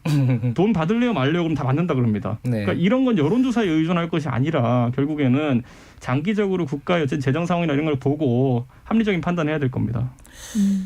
지금 전 국민한테 준다는 거 아까 이제 효과가 별로라고 말씀하셨는데 그건 약간 의견이 다른 것 같아요. 여당에서 보면은 그 정도면 충분한 효과가 있다라고 주장하는 쪽이 있고 아니라는 쪽도 있고. 제가 뭐 제 생각을 얘기한 게 아니라요. KDI입니다. KDI는 어쨌든 국가의 권위 있는 경제 연구기관인데 KDI에서 사실 승수 효과나 이런 것이 굉장히 미진하다고 지난번에 연구 결과를 냈고 그에 반하는 사람이라고 하면 이재명 지사 정도거든요. 그렇죠. 그런데 뭐 그다지 객관적인 데이터가 뒷받침되는 건 아닌 것 같습니다. 어떻게 생각하세요? KDI 연구 보고서에서 그 소비 진작 30% 정도 이루어졌다라는 연구 보고서를 냈던 걸로 알고 있는데 이 전국민 재난지원금 주니까 사실은 많이 이제 이준석 최고 말씀처럼 뭐 비판하는 지점들은 사실 있었어요. 이게 결국에는 소비 진작으로 이어지기보다 뭐 개인의 개인적인 뭐 주식 투자라든지 이런 쪽으로 이어지는 게 아니냐 이런 비판도 있었는데 저는 그 연구 보고서에 나온 그 30%라는 숫자가 결코 작은 숫자는 아니라고 생각을 하고 그리고 또 이런 전국민 재난지원금이 지급되고 나서 사실은 실제로 그냥 가시적으로 봤을 때도 실질적인 뭐 소비 진작의 행태나 아니면은 이런 활력성이 좀 띄는 모습이 사실은 있었거든요. 그리고 시장을 돌아다녀 보거나 했을 때도 그 자영업자들이 느끼는 확실히 좀 다르다라는 그 체감, 피부로 와닿는 체감 같은 부분들이 있었기 때문에 이런 부분에서는 저는 뭐 그 효과성을 어떻게 그렇게 단정적으로 효과가 없다라고 얘기를 할 수 있을지는 잘 모르겠고 저는 단연코 뭐 효과나 소비 진작 효과나 뭐 활력성에 있어서는 효과가 있다라고 보는 것 같습니다. 예를 들어 이런 거예요. 재난지원금을 통해가 직접 지원이 아니라 아까 말했던 선순환 모델로 가려면은요. 예를 들어 저한테 100만 원을 줍니다. 그럼 제가 가서 그걸 어디에 쓰느냐가 굉장히 중요하거든요. 그런데 지금 우리 보면은 아까도 제가 열거했지만 가장 어렵다 하시는 분들이 헬스장이라든지 아니면 요식업에 계신 분들, 카페 하시는 분들 이런 분들이거든요. 정작 거기 닫아놓은 다음에 쓰라고 하면 쓸 수도 없잖아요. 그러니까 그분들한테는 온기가 전혀 닿지 못합니다. 그렇기 때문에 가장 어려운 분들, 영업 정지하고 계신 분들한테 온기가 갈 수 없는 구조이기 때문에 오히려 그분들은 직접 지원을 해야 된다 이런 거고요. 아까 박성민 최고위원이 이제 30% 정도의 경기 순환 효과가 있다라고 했는데요. 이거 논리를 민주당이 받아들이는 순간 이명박 대통령의 논리 받아들여야 됩니다. 그 뭐죠? 그게 이게 경제학 배우면요. 2학년 때쯤 배우는 게 레포 곡선이라는 게 있거든요. 세금을 깎아주면은 깎아준 세금으로 부자들이 돈을 써가지고 경기가 선순환되고 그러면 세금도 더 거친다. 그러니까 이게 뭐 만물방망이처럼 이렇게 자유주의 경제학자들이 쓰는 이야기거든요. 그러니까 레포 곡선을 받아들이지 않으면서 지금 여기서 또 이 재난지원금의 선순환을 받아들인다는 거는 모순입니다. 그럴 거면 평상시에 감세론을 주장했어야죠. 감세하면은 선순환 되잖아요. 그렇게 되면. 일단은 그 피해를 많이 입은 집합금지 업종이라던가 말씀하신 특정 업종들에 대해서 저희가 사실 3차 재난지원금을 통해서 이제 지금 오늘부터 집행을 하잖아요. 근데 이 외에도 그래서 사실 저희가 계속해서 이 전국민 재난지원금, 그러니까 4차로 지급되는 거를 검토하고 있는 재난지원금이 전 국민이 될 것이냐 말 것이냐 부분에 대해서 고민하고 있는 게 사실 코로나 방역 상황과 연관돼서 고민을 하고 있는 겁니다. 말씀하신 것처럼 이 전 국민 재난지원금이라는 그 특성에 비춰 봤을 때는 이게 지금 만약에 코로나가 계속 진정되지 않고 있는 상황에서 돈만 만약에 지급이 된다 했을 때 그분들께 정말 실질적인 도움이 되기는 어려울 겁니다. 그래서 사실 이런 부분에 대해서 고민을 하고 있는 것도 저희가 이제 그렇기 때문에 확실한 입장을 아직은 표명하고 있지 않는 것도 코로나 방역의 상황이라든지 이런 확진자 수의 감소 추세 이런 부분들을 종합적으로 지켜보고 판단을 해야 된다라는 부분인 거죠. 그런데 최근에 이제 기사를 보면서 많은 자영업자들이 좀 당황했던 게 일본 같은 경우에는 8시 이후에 영업을 하지 않는 요식업체에 대해 가지고 하루에 최대 60만 원까지 이제 지원을 한다고 이제 해요. 그러면 그 정도면 상소득의 예를 들어 한 절반 이상이 보전된다고 합니다. 손실 보는 것에. 그런데 우리나라에서는 지금 예를 들어 헬스장 하시는 분들 이런 분들이 주장하는 바로는 재난지원금 한 200~300만 원 받는다 하더라도 본인들이 지난 1년 동안 본 손해의 10분의 1도 안 된다라는 이제 이야기를 하거든요. 저는 네. 이런 상황 속에서는 지금까지는 이 자영업 하시는 분들이 방역에 대한 협조를 잘 해왔어요. 그리고 애국심에 이거 해가지고 한 겁니다. 자기 손실을 봐가면서. 그런데 이것이 얼마나 기약 없이 길어진다고 하면은 우리도 그런 쪽에 최대한 지원할 수 있도록 여력을 모아야 되는 겁니다. 예를 들어 소득이 만약에 줄어든 부분이 있다 그러면 호주 같은 경우는 그렇게 해요. 작년도 낸 세금이랑 올해 낸 세금이랑 비교해가지고 그 소득을 측정해가지고 그것의 일정 부분을 보존해두는지 이런 방법을 고민할 때거든요. 근데 네. 저는 정부가 이런 얘기를 하지 못한 이유가 결국에는 1, 2, 3차 이렇게 재난지원금을 쓰는 방식으로 갔기 때문에 재정의 여력이 많지 않다. 이것도 다시 말씀드리면 제 얘기가 아니라 홍남기 부총리 얘기입니다. 그렇기 때문에 저는 지금이라도 지금까지는 우리가 이렇게 길어질지 모르고 그랬다고 저는 이해합니다. 그렇기 때문에 이걸 책망하고자 하는 것이 아니라 앞으로 우리의 백신 접종 일정을 보면 1년 가까이 더 갈 수도 있어요. 그럼 어떻게 1년 동안에 자영업자들의 부담을 경감시킬 것인지에 대해 가지고 여당이 체계적인 안을 내놔야죠. 야당도 협조하겠습니다. 그런데 그게 안 되면 또 4차 다음에 5차 다음에 5차 다음에 6차 이런 식으로 갈 거면은 이거 완전히 두서없이 돈 투입하는 겁니다. 예, 말씀하세요. 협조해 주신다는 말 되게 반가운 말인데요. 사실 재난지원금 논의와 관련해서 이렇게 이준석 최고 님처럼 뭔가 이 부분에 대해서 논의할 수 있는 여력이 사실은 야당 측에서 많지 않았던 것 같습니다. 그래서 이 부분에 대해서 여야가 사실은 이거 앞에서는 좀 더 열어놓고 고민해야 될 부분이 있다고 생각하고 특히 말씀하신 이런 집합금지 업종이라든지 실질적인 피해가 지금 심각한 업종들에 대해서는 아마 사실 정부가 지금 17일 정도쯤에 확진자 수를 기반으로 좀 집합금지, 영업 제한을 좀 풀겠다라는 방식을 검토하고 있다는 점 참고로 말씀드리겠습니다. 저희가 이제 사실 지난 예산 국회에서도 이런 본 예산에 이런 것들을 편성하자고 주장했던 것이 야당이었고 다행히 그렇게 되어서 지금 이제 예산이 확보가 되는 것이고 그 당시에 여당 같은 경우는 오히려 저희가 좀 이해하기 어려운 전 국민 휴대폰 요금 2만 원 지원 이런 것들을 이제 여당의 그 재난 대책으로 내놨었거든요. 저는 거기다 그래놓고는 백신 예산은 또 줄고 뭐 이런 것들을 봤을 때 저는 지금이라도 1년치 계획을 잘 짜가지고 돈을 냈으면 좋겠습니다. 어쨌든 지금 그 코로나 상황을 보고 결정을 해야 된다. 지금 당에서 뭐 정민으로 주느니 마느니 이걸 아직 결정할 단계는 아니라는 말씀이신 거고 이석 최고위원 말씀 들어보니까 이게 뭐 선거 전에 준다고 해서 무조건 반대하겠다 이런 뜻은 아니고 체계적인 어떤 계획을 세운 다음에 협조할 용의가 있다 이런 말씀이시네요. 그죠? 당연하죠. 저는 지금 상황에서 가장 어려운 사람이 누군가에 대해 가지고 오히려 대통령께서는 우리나라에 존경받는 이제 인물이기 때문에 조금 누가 희생하더라도 가장 어려운 분들에게 돌아갈 수 있도록 하자라는 원칙을 천명해 주시면은 나을 것 같고요. 제가 오늘도 지하철 타면서 이제 봤는데 지하철 출구 앞에 이제 부동산이 있어요. 저희 동네 점포들이 전부 무권리로 나오고 있습니다. 권리금 없이 지금 세를 빼는 곳들이 많거든요. 저는 이거는 지금 이제 더 이상 버틸 수 없는 지점이다 이렇게 보는 거기 때문에 정치권에서 뭐 표보다는 오히려 그런 분들의 생계에 더 신경을 써야 되지 않을까 싶습니다. 알겠습니다. 다른 얘기 간단하게 하나 짚고 넘어갈까요? 이 국민의힘에서 추천한 과거사 정리위원회 위원 정진경 교수 성추행 의혹으로 자진 사퇴했고 김병욱 의원이 성폭행 의혹 불거지면서 탈당했잖아요. 이게 뭐 그 개별 사례도 사례지만은 계속 문제 생기면 나가버리고 당에서 해결을 할 기회를 안 주는 거잖아요. 사실은 이렇게 되면은 이거 어떻게 생각하십니까? 뭐 당에서 해결이라는 것이 어떤 절차가 또 있을지 뭐 모르겠지만 징계라든가 아니면 진상규명이라든가 이런 성비위 같은 경우에는 어차피 이분들이 만약에 피해자의 어떤 고소나 고발이 있다고 한다면은 검찰 조사받고 이제 법적인 책임을 져야 됩니다. 그렇기 때문에 뭐 당의 처분이라는 것이 지금 이제 본인들이 나가버린 상황 속에서 이제 징계를 하지 못했다 정도일 텐데 저는 그것보다는 이분들이 이제 법적 처벌을 받거나 아니면 법적인 어떤 그런 다툼을 할 게 더 크기 때문에 그 부분은 문제가 안 된다 이렇게 보고 다만 이제 그 과거사 정리위원회 위원 추천 과정이 있어가지고 이 부분은 이미 결과가 나온 사안인데 저희가 검증하지 못한 거기 때문에 당연히 저희가 잘못했다 이렇게 말씀드려야 될 것 같고요. 그리고 김병구 의원 같은 경우에는 현재 모 유튜브 방송에서 제기한 바에 대해 가지고 지금 뭐 사실 법적 절차라는 것도 진행되지 않고 오히려 김병욱 의원이 그 해당 방송 진행자와 방송을 그 명예훼손으로 고소한 상황이에요. 그렇기 때문에 이거는 결과 나오는 것에 대해 가지고 보고 저희가 왜냐하면 공천을 했기 때문에 김병욱 의원에 대해 가지고 따로 뭐 이 검증이 부족했던 부분이 있다고 하면은 사과하겠지만은 거꾸로 결론이 또 다르게 나올 수도 있기 때문에 이건 좀 지켜보겠습니다.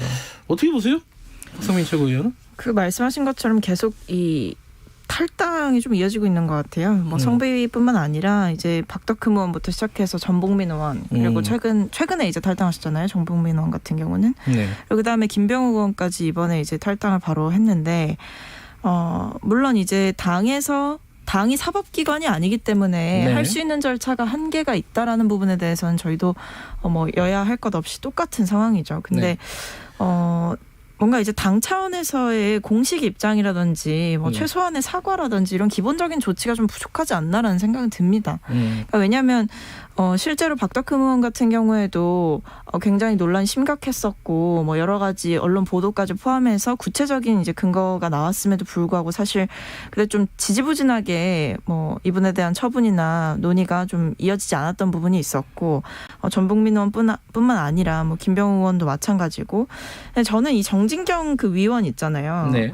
이분이 이제 성추행 의혹 이렇게 얘기가 됐는데 사실은 이제 사안을 좀 보니까 대학원생을 3명을 성추행을 했다라는 혐의가 있었고 2014년 학교로부터 해임이 됐어요. 처음에. 해임이 됐는데 본인이 불복을 하셨더라고요. 해임 처분 취소 청구를 하신 거예요. 그렇게 하고 나서 정직 처분을 받게 되셨더라고요. 그러니까 이게 본인이 이 사안만 딱 봐도 이게 본인이 진짜 진정성 있게 이 부분에 대해서 잘못했다라고 생각을 한다든지 이런 부분은 전혀 없었던 것 같고 이런 우리와 무관하다 식의 나몰라라가 되어서는 안 된다라는 생각은 있습니다. 이게 아무리 탈당한 인사라고 하더라도 이제 어쨌든 뭐 이준석 최고께서 다행히 이제 잘못을 뭐 인정을 하셨지만 이 부분에 있어서 분명 사실 검증할 수 있었거든요. 근데 이분이 또 그걸 쏙 빼고 추천을 하셨다고 하더라고요. 그 본인의 이력 중에서. 그러니까 이러다 보니까 뭐 국민의힘 측에서도 더 좀 각별하게 검증을 할 수 있었던 부분을 사실 이게 차관급 인사였기 때문에 조금 더 지켜볼 부분이 있지 않았나라는 생각이 들고 한 가지 조금 마지막으로 아쉬운 거는 이 국민의힘 측에서 성폭력 대책 특별위원회를 만들었잖아요. 그리고 굉장히 활발하게 메시지를 그동안 냈었고 그걸 설령 여당을 공격하는 메시지였다고 하더라도 근데 그분들이 이제 조용하신 거죠. 이 부분에 대해서 이제 국민의힘 측이 그 진정성이 다 좀 어디로 갔나 이런 생각을 좀 하게 됩니다. 왜냐하면 이제 김병구 의원 건 같은 경우에는 현재 그 목격자라고 하는 분과 또는 그 당사자라고 하는 분은 지금 아무 말이 없어요. 그분에게 전원을 받았다고 하는 분이 모 유튜브 방송에 제보를 해가지고 그래갖고 이어지는 것이기 때문에 저희도 사실관계를 파악해야 되는 부분이 있고 저는 이제 이렇게 생각합니다. 정당의 검증이라는 것에 대해 가지고 정당은 항상 책임을 져야 되는 것이거든요. 근데 제가 이제 과거에 이 자리에서 김남국 의원이랑 방송할 때 박원순 시장의 건이나 아니면 원종건 씨와 관련된 건이라든지 이런 것들에 대해 가지고 저는 민주당에게 책임을 물을 수 없다 그랬어요. 왜냐하면 그런 것들 같은 경우에는 사전에 파악할 수 있는 것도 아니고 검증을 할 수 있는 것도 아니거든요. 그런데 반대로 이제 재산 관계와 관련된 분들, 김홍걸 의원이라든지 이런 분들 같은 경우에 대해서는 검증을 해야 된다 이렇게 얘기했거든요. 저는 이번에 저희 당의 이제 아까 두 가지 의원들 사건에 대해서도 저는 첫 번째 이제 그 인사 검증에 해당하는 부분에서 그 과거사위원회 추천한 것에 대해 가지고는 저희가 검증할 수 있었다 보기 때문에 잘못했다를 판단하는 것이고 다만 지금 김병욱 의원에 대해서 제기된 것 같은 경우에는 이거는 검증을 하기도 어려웠을 뿐더러 아직까지 사실관계가 다툼이 있기 때문에 저는 지금 뭐 다툼도 아닙니다. 아직까지 사실관계 있어가지고 그 해당 인물들의 의견이 없기 때문에 저는 이 부분 좀 지켜봐야 될 것 같습니다. 알겠습니다. 이게 선거 얘기를 좀 해야 되는데 시간이 거의 다 됐네. 한 말씀씩밖에 못 들었겠네요. 지금 사실 선거 중에 사람들이 제일 관심 있는 것 중에 하나가 안철수 국민의당 대표 어떻게 되는 거냐 도대체 이게 시끄럽기만 한데 아직 정리되려면 시간이 좀 걸리긴 할 것 같아요. 근데 예측을 하신다면 어떻습니까? 이건 뭐 정치 평론가로서도 그렇고 정치인으로서도. 안철수 대표가 지금까지 큰 선거 나갔을 때 대선도 그렇고 서울시장도 그렇고 초기에는 굉장한 주목을 받습니다. 뭐 머리 스타일도 바꾸고 목소리도 바꾸고 속도도 신나게 하고 이렇게 막 하다 보면은 이번에 눈썹을 바꾸셨어요. 관심이 갔거든요. 근데 두 번째 단계에서 항상 뭐냐면은 단일화 이런 거 하다가 자신의 어쨌든 의지를 관철하려다가 좀 이제 비판을 많이 받고요.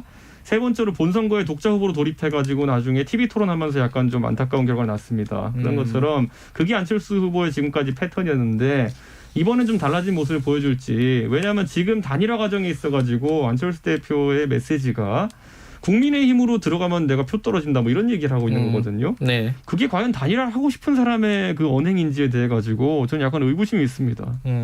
좀 약간 부정적으로 보시네요 지금 상황을. 아니 바뀐 게 없다는 생각이에요. 그러니까 그때 네. 그 언행이 바뀌었어야 됐어요. 그렇다면은. 박성민 의원 잠깐 얘기 듣고 마무리하죠. 네, 저는 그 국민의힘의 오세훈 전 시장님 네. 출마 선언인 듯 출마 선언 아닌 출마 선언 같은 그런 걸 하셨더라고요. 예. 근데 이게 안철수 들어오면 출마 않겠다. 뭐 네. 이런 조건부 출마 선언하셨는데 사실 안철수 대표가 들어오면 내가 안 나가고 안철수 대표가 안 들어오면 내가 나가겠다라는 것이 도대체 어떤 논리인지 저는 좀 이해가 안 된다. 그리고 저뿐만 아니라 많은 국민들께서도 굉장히 의아하셨을 것이다. 이런 생각이 들어서 그 부분에 대한 뭐 좀 어떻게 보면 굉장히 이 의미가 뭘까 이런 생각이 들 정도로 좀 아쉬운 출마 선언이 이어졌던 것 같습니다. 다음 주 때쯤 되면 의미를 알 수 있을 것 같습니다. 그 의미는요.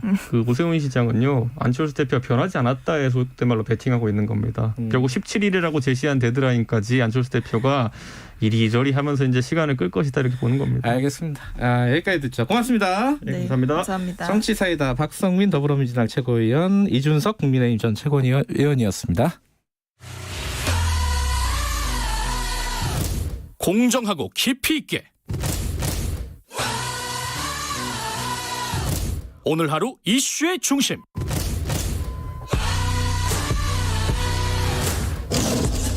김경래의 최강 시사.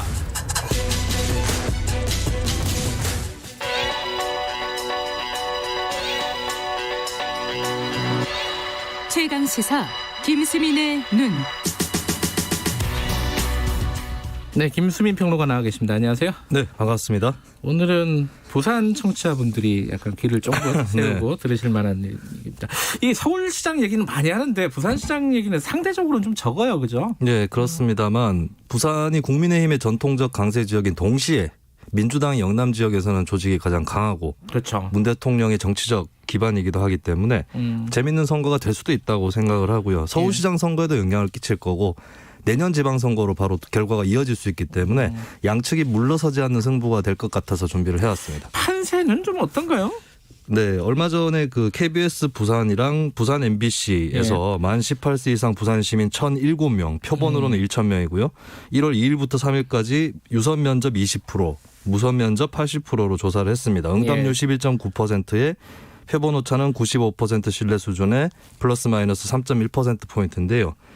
현재로서는 이제 국민의힘에서는 박형준 동아대 교수가 가장 앞서고 있습니다. 네. 인물별 지지도에서 26.5%가 나왔고 민주당 김영춘 전 해양수산부 장관이 13.2%, 네. 이현주 전 의원이 8.8%, 변성환 부산시장 권한대행이 4.0%. 현재로서는 이 4명이 좀 앞에 나와 있다라고 하는 게 중평이죠. 박형준 교수가 이 조사로만 보면 좀 압도적인 1위를 갖고 있는데 1대1 대결에서는 어땠어요? 박형준 교수는 현재로서는 누구와 붙어도 우세다라는 게 드러났습니다. 박형준 대 김영춘 46.9 대 30.2, 박형준 대 변성환 48.2 대 27.0이었고요. 예. 국민의힘에서 이현주 전 의원이 나올 경우는 팽팽하게 나타났어요. 김영춘 대 이현주 36.1 대 35.3, 변성환 대 이현주 33.0 대 36.0인데 이현주 전 의원 같은 경우는 부산에서 활동을 한 지는 오래되지 않았고 작년 낙선의 여파도 있는 것 같습니다. 그리고 당을 옮겨온 사람에 대해서 그렇죠. 전통적 지지층이 아직은 좀 낯설다라고 생각할 수 있는 것이고 그러면서도 강성 보수 이미지가 또 최근에 있어서 그렇죠. 중도 확장성에 아직은 한계가 있는 것으로 보입니다. 어쨌든 이 조사로 보면은 박형준 교수가 민주당 누가 나와도 이긴다, 쉽게 이긴다 이렇게 돼 있는 거 아니에요? 그렇습니다. 근데 저는 국민의힘이 안심할 수 있는 단계는 아니다라고 왜 그래요, 봐요. 그거는? 일단 이번 조사에서 나타난 그 항목 중에서 누구를 심판하고 어디에 힘을 실을 거냐는 것도 있었거든요. 정부 여당 심판을 위해 야당의 힘을 실자가 46.8%, 네. 안정적인 국정 운영 위해서 여당의 힘을 실어주자가 30.1%였습니다. 네. 근데 모르겠다가 23.2%, 좀 아직 많은 편이거든요. 아, 모르겠다가 많다. 예, 그리고 부산에서도 20대에서 40대까지는 여당 지지가 야당 지지보다 높게 나타났어요. 대도시 지역이다 보니까 청장년은 진보라고 하는 이 현상이 그대로 나타난 건데 네. 20대, 30대, 40대도 모르겠다가 상당히 높았거든요. 예. 이쪽이 세대 변수에 따라서 민주당 쪽으로 기울어진다. 이렇게 만약에 가정을 하면 팽팽한 승부가 될 수도 있다는 거죠. 지금 현안이 뭐가 있죠? 부산 쪽에? 이번 현안에 대해서도 조사해서 실시를 했거든요. 차기 부산시장이 가장 중점을 둬야 될 분야가 뭐냐라고 했더니 1위는 일자리 창출 50.6%. 경제 얘기. 그건 뭐 언제나 1위죠, 그렇습니다. 사실. 네, 두 개를 꼽으라고 했기 때문에 한 개로 당연히 들어간다라는 분위기인데 그 다음이 중요하겠죠. 2위가 가덕도 신공항 35.6%가 나왔거든요. 네. 이 가덕도 신공항은 여야 모두에서 부산 지역은 다 추진을 하는 거지만 아무래도 여당 정부 쪽에 유리한 주도권이 그쪽에 있는 그런 이슈인데다가 3위가 코로나19 대응 33.8%였습니다. 이것도 만약에 K방역이라는 것이 다시 힘을 발휘한다 했을 때는 지난 총선과 같은 효과가 나타날 수 있고 또 동서 지역 균형 발전 19.2%가 나왔거든요. 근데 국민의힘이 부산에서는 제1당이었고 정권도 과거에 오래 잡았기 때문에 불균형 발전에 대한 책임론이 국민의힘 방향으로 갈 수도 있는 겁니다.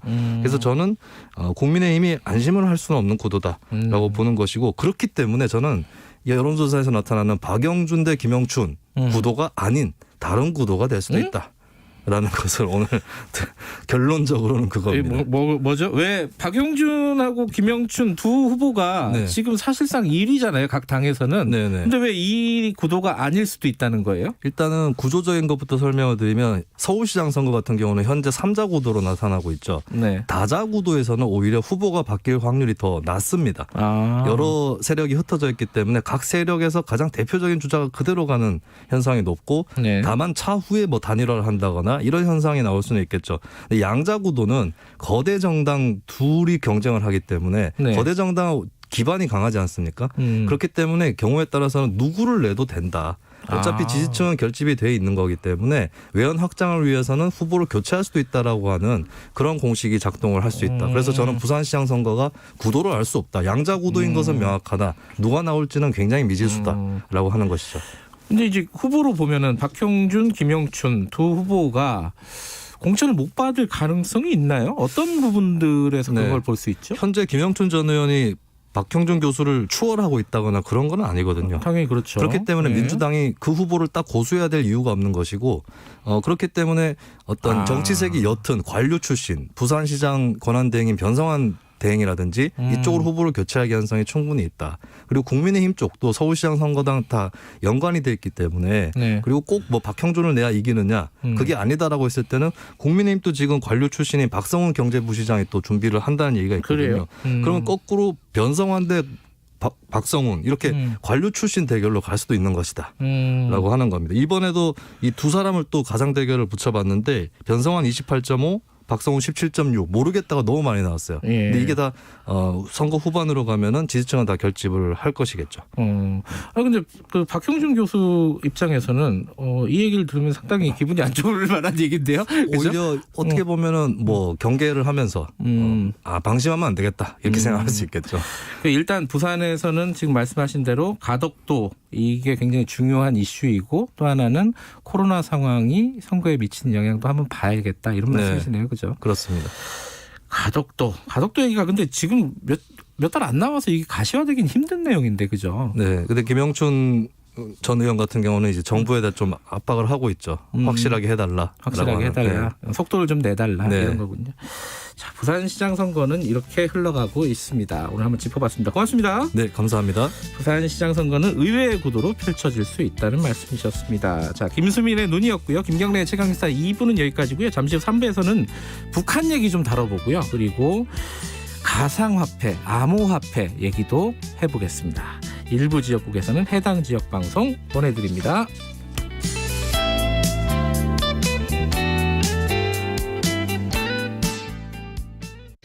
지금 위로가 필요하세요? 저는 당신의 지친 삶에 대자연의 위로를 선물하는 농어촌입니다. 자연의 청정함이 그리우세요? 저는 온실가스와 미세먼지를 잡아 지구를 지키는 농어업입니다. 건강한 먹거리를 고집하시나요? 저는 7천만 한반도의 건강한 먹거리를 책임지는 농어민입니다. 국민을 위해 아낌없이 주는 나무 농어업 농어촌은 국민 모두가 지켜야 할 가장 위대한 유산입니다. 이 캠페인은 대통령 직속 농어업 농어촌 특별위원회와 농림축산식품부, 해양수산부가 함께합니다. 요즘 속 터지고 답답한 뉴스만 머리가 아프다. 아이고 지끈지끈해 그런 사람들 있지 않습니까? 그러면은 주진우 라이브 들으시면 저희가 정리 잘 해드릴 테니까 걱정 마시고요. 자, 일로 오십시오. 주진우 라이브. 코로나 시대 시사 매일 오후 5시 5분 주진우 라이브.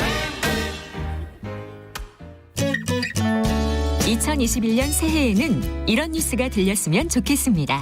코로나19 신규 확진자 한 달째 영영 기록하고 있습니다. 이번엔 쟁점 법안이 여야 합의로 통과됐습니다.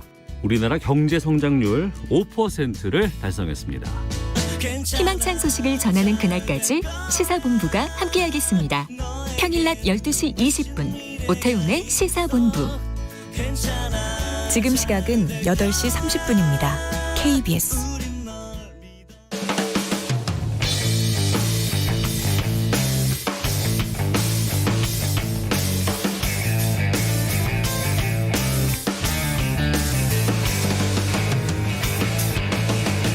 김경래의 최강 시사. 네, 김경래의 최강 시사 3부 시작하겠습니다. 북한 얘기 좀 해보죠. 북한에서 지금 8차 당대회가 열리고 있지 않습니까? 여기서 핵 언급이 다량 등장했습니다. 이걸 어떻게 봐야 되는지 지금 뭐 미국에 대해서는 강대강, 선대선 이런 얘기를 했다고 하고 남쪽에 대해서는 우리한테는 뭐 하는 거 보고 이런 취지의 얘기를 했다고 하는데 앞으로 남북관계 어떻게 흘러갈지 전망을 좀 해보죠. 정세현 민주평통자문회의 수석 부의장님 연결돼 있습니다. 부의장님 안녕하세요. 네, 안녕하세요. 네. 자, 이게 당대회가 아직 끝난 건 아니죠, 그죠? 네, 계속되고 있는 것 같아요. 예. 그런데 지금 9일날 공개된 보고 보니까 이 핵이라는 표현이 36번 등장했다 이런 보도가 있어요. 이걸 맞아요. 어떻게 봐야 되나? 갑자기 이런 그 핵을 강조하는 이유가 뭐라고 보십니까? 미국을 의식해서 한 거죠. 그러니까 네. 핵 능력은 계속 그러니까 쉽게 얘기해서 핵 능력을 계속 강화할 수밖에 없도록 우리를 방치할 것이냐? 아니면은 바이든 정부가 빨리빨리 손을 써서 우리와 협상을 시작할 것이냐 결정하라. 미국이 세게 나오면은 우리도 세게 나가고 강대강이죠. 네. 미국이 좋게 나오면 우리도 거기에 좋게 대응할 수 있다. 그게 선대선이고. 네. 그러니까 핵이라는 단어가 많이 나오고 뭐 핵무력을 강화한다, 핵잠수함을 만든다고 해가지고 네. 보수 쪽에서는 네. 조금 이거 큰일 났다. 문재인 정부가 완전히 북한으로 하여금 핵 능력을 강화하게 만드는 정책을 썼다는 식으로 비판하고 싶어 하겠지만 네. 사실 북한의 핵 능력이 강화된 것은 이명박 박근혜 정부 시절입니다. 그 9년 동안에 핵실험을 4번을 했어요. 예. 지금까지 총 6번 했는데 4번이나 해서 사실상 핵 보유국으로 만든 것은 이명박 박근혜 정부 때였었고 네.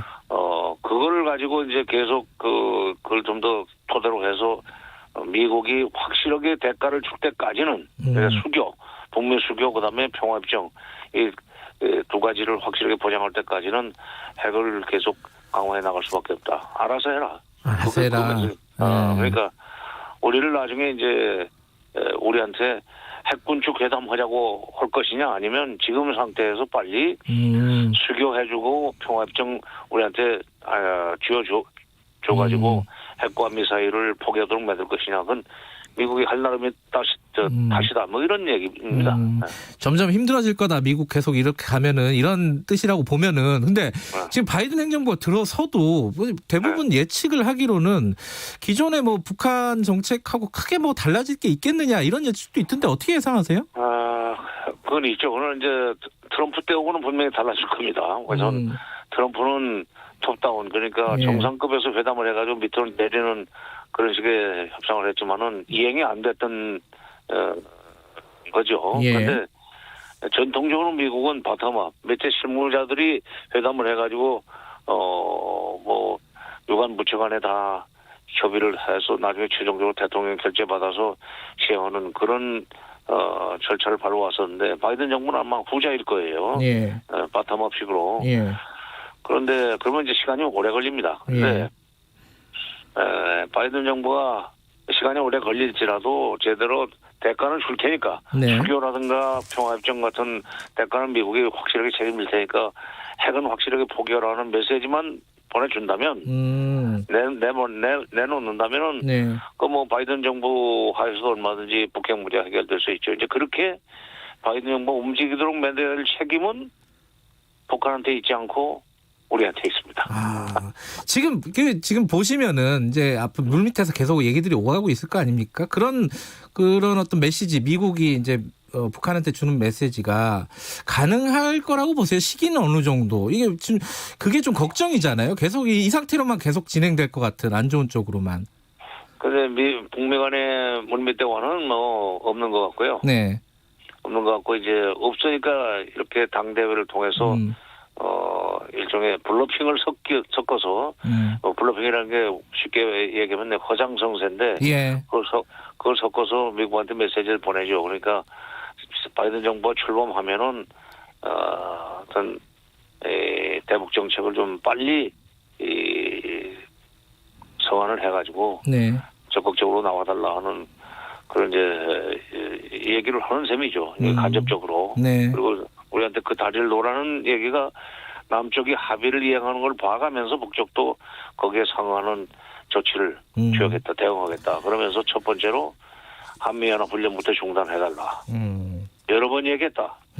그것이 되면은 금년 봄이 2018년 같은 봄날이 될 거고 그렇지 않으면 없다. 이런 식으로 얘기를 했죠. 근데 이게 한미연합 군사훈련을 안 하기도 힘들지 않아요? 이게 어떻게 해야 됩니까 이러면은? 아니 안 한 적도 있어요. 그래요? 안 한 적도 있었죠. 우선 첫째 2018년에 안 하지 않았어요. 평창올림픽을 평화올림픽으로 만들 생각으로 한국 정부가 적극적으로 미국에다 요청을 해서 금년 훈련은 좀 하지 말자, 중단하자.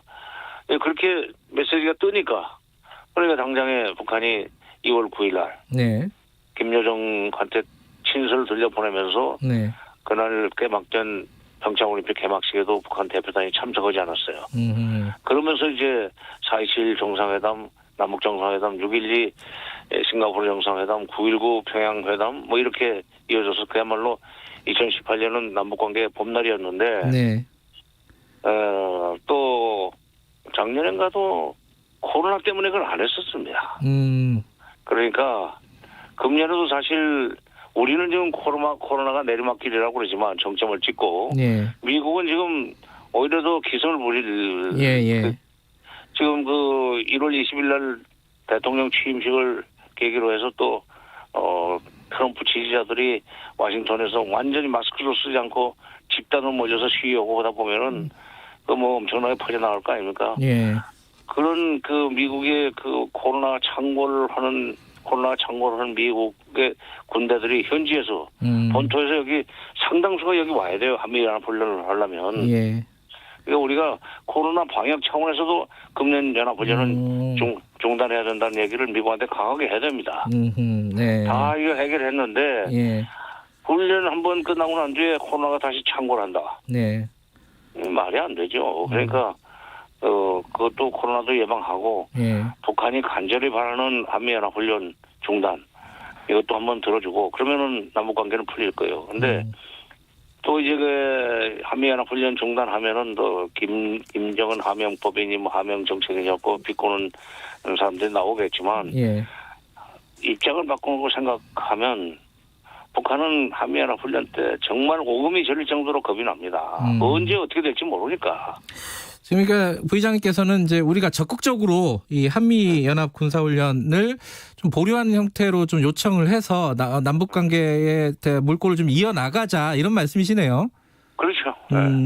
알겠습니다. 그 당대 얘기도 좀 구체적으로 하나씩 좀 여쭤볼게요. 그 김정은 위원장이 이번에 신년사가 없었어요. 아니 신년사보다도 당대회에서 하는 사업 당 중앙위원회 사업 총화 보고가 더 무게가 나가고 더 비중이 높은 거기 때문에 거기에 비하면 신년사는 이제 당 중앙위원회 사업 총화 보고 내지는 당 중앙위원회 그 결정서가 가령 1000건이라면 신년사는 매년 나오는 신년사는 한 10건 정도밖에 안 돼요. 그러니까 10건밖에 안 된다. 예. 센 걸 내놓을 텐데 이게 특별한 이유가 있는 건 아니다 이런 말씀이시네요. 그리고 계속 이제 그 북한의 지도 체제가 좀 바뀌었다라는 보도가 나오고 있습니다. 근데 이게 우리한테 좀 낯선 거기 때문에 이 의미가 뭔지가 중요한 것 같아요. 김정은 위원장이 뭐 노동당 총비서로 추대가 됐다 이런 게 어떤 의미를 가집니까? 원래 공산당 국가에서 당의 최고 책임자는 총비서입니다. 네. 김일성도 총비서였고 김정일도 총비서였고 네. 김정은도 한때 총비서였다가 지난 2016년 7차 당대회 때 갑자기 당 중앙위원회 위원장이라고 이름을 바꿨는데 네. 5년 만에 다시 원장 복귀를 했을 뿐이에요. 중국에서도 거의 이 시진핑이 예. 거기는 비서가 아니라 석이라고 그러는데 총석이 예. 중국 공산당 총석입니다. 총석이 옛날에 소련에서도 공산당의 제일 높은 사람은 제1석이라고 그랬었죠. 예. 그러니까 그건 뭐 호칭의 변화일 뿐이지 권력의 그 크기의 변화도 아니고 네. 그 자리의 위상의 변화도 아닙니다. 그러니까 이건 옛날에 쓰던 호칭을 다시 쓰고 그다음에 또 옛날 총비서 밑에 비서들이 쫙 있었는데 비서가 거기서는 없습니다. 우리 쪽에서는 비서가 뭐 전화 받고 자신 물어보는 게 비서지만은 그쪽에서는 비서가 장관보다 높아요. 예. 그 비서들을 또 부위원장이라고 한때 다 불렀다가 다시 또 이름을 이번에 비서로 바꾸고 김정은 위원장도 총비서로 이름을 바꿨죠. 원상 복구했다는 의미가 있다. 그렇죠. 예. 김여정은 보니까 정치국 후보위원회에서 빠졌단 말이에요. 이건 어떻게 봐야 돼요? 그거 참 좀 더 지켜봐야 되겠는데 예. 그 무슨 용무인지 모르겠네요. 왜냐하면 이번 당대회를 할 때 당 단상에 올라가는 39명 예. 그 집행부라고 그러는데 거기에 20번째로 불렸거든요. 네. 20번째로 올랐는데 이름이. 예. 근데 거기까지 이름이 올라갔고 그 자리에까지 올라갔던 사람이 네. 당대회 때 내내 그 자리에 앉아있던 사람이 후보위원회에서도 빠졌다. 기존 후보위원이거든요. 네. 후보위원회에서 빠졌다. 이게 무슨 곡절인지 지금 설명이 안 되는데 당장은 조금 더 지켜보면 답이 나올 것 같아요. 이 부분은 아직 설명이 안 된다. 다른 무슨 자료를 근데 정부직으로 보내더라도 당의 직함은 주는데 왜냐하면 총리도 지금 당 중앙위원회 상무위원이란 말이에요. 상무위원이 상무위원, 정치국 후보위원 이렇게 내려가거든요. 네. 근데 이번에 상무위원 될 줄 알았는데 상무위원이 되기는커녕 정치국원도 못 되고 후보위원회에서도 빠졌다면은 무슨 중대한 실수가 있었는지 조금 더 지켜볼 필요가 있어요. 아직 지금 설명할 근거가 없습니다. 저한테. 그렇군요. 알겠습니다. 오늘 문재인 대통령 신년사가 있을 예정이에요. 근데 뭐 신년사에서는 당연히 이제 북한과의 관계에 대한 얘기가 들어갈 수밖에 없는데 이제 뭐 항상 뭐 금강산이라든가 개성이라든가 이런 얘기도 과거에 많이 했었고 근데 그런 얘기를 하기가 좀 애매한 상황 아니냐 이런 분석도 있고요. 어떤 예상을 하십니까? 애매한 상황이 아니라 김정은 위원장이 분명히 얘기했죠. 뭐 방역 협력이니 인도적 지원이니 개별공항 이런 사소한 문제 자꾸 제기하지 말고 근본적인 문제부터 해결하라. 그 근본적인 문제가 남북 간의 합의사항을 이행하는 겁니다. 네. 4.27 선언, 9.19 평양 선언, 9.19 남북 군사분야 합의서에서 합의했던 걸 하나도 이행하지 않으면서 뭐 방역 협력이나 하자고 그러고 인도적 지원하겠다고 그러고 개별공항 하자고 그러는데 뭐 나쁠 건 없지만은 그걸로 퉁치고 지나가려고 하지 말고 예를 들면은 한미연합훈련 중단 같은 좀 큰 걸 세게 치고 나오라. 그거 하는 걸 봐서 우리도 남쪽이 하자는 거 다 응해줄 수 있다. 그러니까 한미연합훈련이 중단되는 게 이제 가시권 내에 들어오면 이쪽에서 그동안에 내놓았던 이인영 장관이 내놓았던 여러 가지 협력 사업에도 선선히 호응의 날이라고 봅니다. 근데 대통령이 오늘 김정은 위원장의 당 중앙위원회 사업 총화 보고에서 나온 몇 가지 얘기를 근거로 해서 즉각적으로 무슨 반응을 보이기는 조금 부담스러워요. 왜냐하면 아직 당대회가 끝나고 나서 결정서도 아직 채택이 안 된 것 같은데 예. 지금 이 시간까지 당대회가 아직 안 끝났어요. 예. 예, 거기다 대고 무슨 섣불리 무슨 군사훈련 중단하겠다는 얘기를 오늘 할 수도 없고 예. 계속 또 그런 거 계속 들고 왔다 갔다 하지 말라는 방역협력이니 무슨 인도적 지원이니 개별관광 얘기를 또 할 수도 없고 오늘은 그저 여러 가지 상황 변화에 적절하게 대응해 나가면서 한미 간에도 긴밀하게 협력하고 그다음에 북쪽과도 대화할 수 있는 기회를 만들어 나가겠다는 정도의 원론적인 얘기만 할 수밖에 없죠. 오늘은 아마 코로나 방역 문제하고 무슨 지원금 문제 이쪽으로 얘기가 되지 않을까요? 어쨌든 지금 부위원장 말씀은 한미 연합 군사 훈련이 단기적으로는 굉장히 중요한 분기점이 된다 이런 말씀이시네요, 그죠? 그게 아마 남북 금년을 한반도의 봄으로 만들 수 있는 결정적인 단초일 겁니다. 말하자면 한반도의 봄으로 가는 대문이에요, 그게. 예, 알겠습니다. 요게 일이 어떻게 진행이 되는지 저희들이 계속 지켜보고 정세균 장관님께서도 다음에 한번 또 연결을 해보도록 하겠습니다. 고맙습니다, 오늘. 예, 수고하셨습니다. 감사합니다. 예, 정세현 민주평통자문회의 수석 부의장님이었습니다. 지금 시각은 8시 45분입니다. 이 시각 교통정보입니다. 사고와 고장난 차가 많습니다. 경부고속도로 서울 방향 신갈분기점 4차로에 있는 고장난 화물차가 그대로 있어 기흥동 탄나들목부터 정체입니다. 죽전휴게소 부근 5차로에서도 차량 고장 처리하느라 1km 밀립니다. 충청권은 신탄진 부근에 고장난 차가 있고요. 북천안 부근 사고 여파로 3km 밀립니다. 수도권 제1순환고속도로 판교에서 구리 방향 송파 4차로 사고로 혼잡합니다. KBS 교통정보센터였습니다.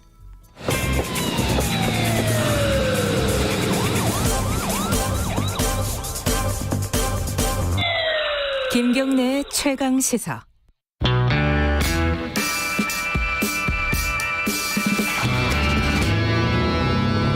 더 이상 웨이팅은 없다. 박대기의 고속 경제. 네, 박대기의 고속 경제 KBS 박대기 기자 나와 있습니다. 안녕하세요. 네, 안녕하십니까? 오늘은 가상화폐, 암호화폐 이렇게 불리는 건데. 네. 이 비트코인이잖아요. 예. 근데 이게 정확히 뭐예요? 가상화폐가 맞는 말이에요? 암호화폐가 맞는 말이에요? 이게 영어로는 크립토커런시라고 부릅니다. 예. 크립토가 암호이고요. 커런시가 화폐, 통화 이런 말이기 때문에 그대로 직역을 하면은 암호화폐라고 직역을 할 수가 있겠는데요. 네. 근데 이게 과연 화폐인가 논란이 되게 많습니다. 암호는 암호인데 화폐가 맞느냐? 화폐 조건이 이제 물물교환 대상이 될 만큼 보편적으로 가치를 인정받고 있는 거잖아요. 예를 들어서 1달러가 가지고 있으면은 전 세계 어디 가도 1달러로 통용이 되는 것처럼 우리나라 안에서는 1,000원 있으면 1,000원은 다 통용이 되는 게 화폐의 기능인데 이 비트코인은 그게 무슨 디지털 쪼가리지 무슨 그게 가치가 있는 거냐. 아주 회의적인 시선도 분명히 있거든요. 네. 또 반대쪽에서는 이게 디지털 금이다 이렇게 아주 높이 평가하는 시선도 있고 하기 때문에 이 보편적인 가치로서의 합의가 이루어지지 않은 상황이기 때문에 과연 화폐인가 이런 논란이 있고요. 또 하나는 이제 가치의 안정성, 가치 영속성인데 물론 이제 물가가 갈수록 오르긴 하지만 10,000원이 있으면 돈이 꽤 큰 돈이 있구나라고 알 수 있지만은 1비트코인이 얼마의 가치를 가지고 있는지에 대해서는 알 수가 없습니다. 예를 들어서 이제 처음 비트코인 초창기에는 피자 2판을 시키는데 1만 비트코인을 썼거든요. 그래요? 예. 그러니까 10년 전 일인데 1만 비트코인이 어제 가격 기준으로 이제 4,200억 원입니다. 그래서 그때 그 돈을 주고 피자 시키신 분은 이제 4,200억 원을 피자 2판에 쓴 거죠. 4,200억 원이요? 예. 1 비트코인이? 예. 아니요. 1만 비트코인. 1만 비트코인 참. 지금 비트코인 가격이 4천만 원을 넘어갔죠. 4,200만 원 정도 되고 있습니다. 아니 저도 그러니까 사람들한테 비트코인 얘기 많이 하잖아요. 요새는 사람들 만나면은 주식 얘기, 부동산 얘기, 비트코인 얘기 이런 거 많이 하니까 비트코인 얘기하면은 저도 아니 그게 도대체 무슨 화폐냐 그랬더니 대부분 또 그걸 또 잘 아시는 분들은 무식한 소리 한다고 잘 모르고 하는 소리다. 네, 그래서 예전에 이제 박상기 법무장관 같은 경우는 이거는 가상 증표다, 화폐도 아니고 자산도 아닌 증표다 이렇게 증표. 예, 그렇게까지 얘기를 했었는데 최근에 이제 당국 우리나라 금융당국이라든지 또 외국 국제기구 같은 경우에는 가상 자산이라는 표현을 많이 씁니다. 자산. 예. 그러니까 이것도 뭐 주식이라든지 뭐 부동산이라든지 이런 것처럼 돈을 주고 사고 거래라는 대상이 되는 재산이라는 거죠. 예. 가상 자산이라는 표현이 있고 이제 또 가상이란 말이 너무 좀 불안하다. 뭐 그런 얘기도 있고 또 사실 중요한 기술이 이제 블록체인 기술이 들어간다는 점이거든요. 그러니까 암호가 들어간다는 점이기 때문에 암호 자산이라고 불리는 그런 얘기가 있는데 저는 이제 생각해 보면 가장 정확한 표현은 암호 자산이 맞는 것 같아요. 암호를 쓰고 있고 또 이제 가상 자산 중에 암호를 쓰는 기술을 가지고 있는 자산이다 이렇게 하면 될 것 같은데 통상으로는 이제 암호화폐라고 쓰고 있으니까 남들이 부르는 대로 그냥 암호화폐라고 부르는 것도 무방하지 않겠는 생각이 듭니다. 근데 이게 보통 진짜 기술적으로는 잘 모르겠어요. 이제 크립토 커런시라고 해서 암호화폐 여기까지도 어려운데 여기서 블록체인 얘기 나오면은 이제 완전 미궁이거든요, 사실. 이게 뭔지 좀 간단하게 쉽게 좀 설명 좀 해주세요. 그 암호화폐의 기원은 이제 나카모토 사토시라는 사람이 있는데요. 더 미궁인데요. 나카모토 사토시. 본인 말로는 일본 사람이고 1975년생이라고 그러는데 아무도 이 사람을 실제로 확인한 사람이 없습니다. 그래서 사람이 아닐 수 있고 무슨 조직일 수도 있고 뭐 CIA라든지 아니면 뭐 소련 그런 조직일 수도 있다. KGB? 예, 알 수 없는 그런 사람이 있어요. 이 사람이 이제 비트코인이라는 걸 만들었는데 개념은 이제 우리나라 옛날 싸이월드 도토리라고 생각하시면 됩니다. 도토리 하나 뭐 도토리를 나눠주고 도토리 하나에 무슨 기능이 있는 것처럼 하면은 이제 서로 도토리를 주고받으면서 뭐 일을 할 수 있다는 거죠.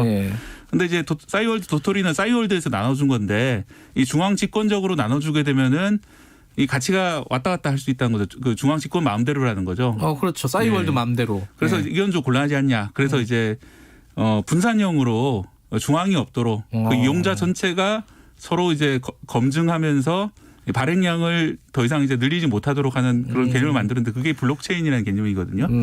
이 블록에 그 발행된 정보, 거래 정보들이 쭉 담기는데 그걸 체인처럼 연결시켜 가지고 다른 사람들이 쉽게 그러니까 조작하지 못하도록 이렇게 만들어 놨습니다.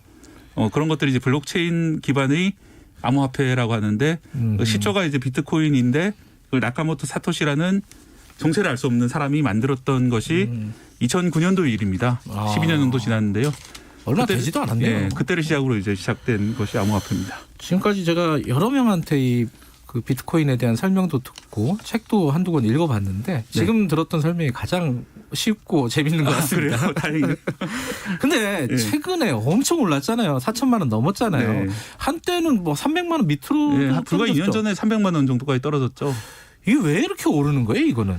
그게 이제 2년 전에는 우리나라에서도 이제 이 암호화폐 거래소를 다 문 닫게 하겠다 뭐 이런 얘기까지 한때 나왔었고요.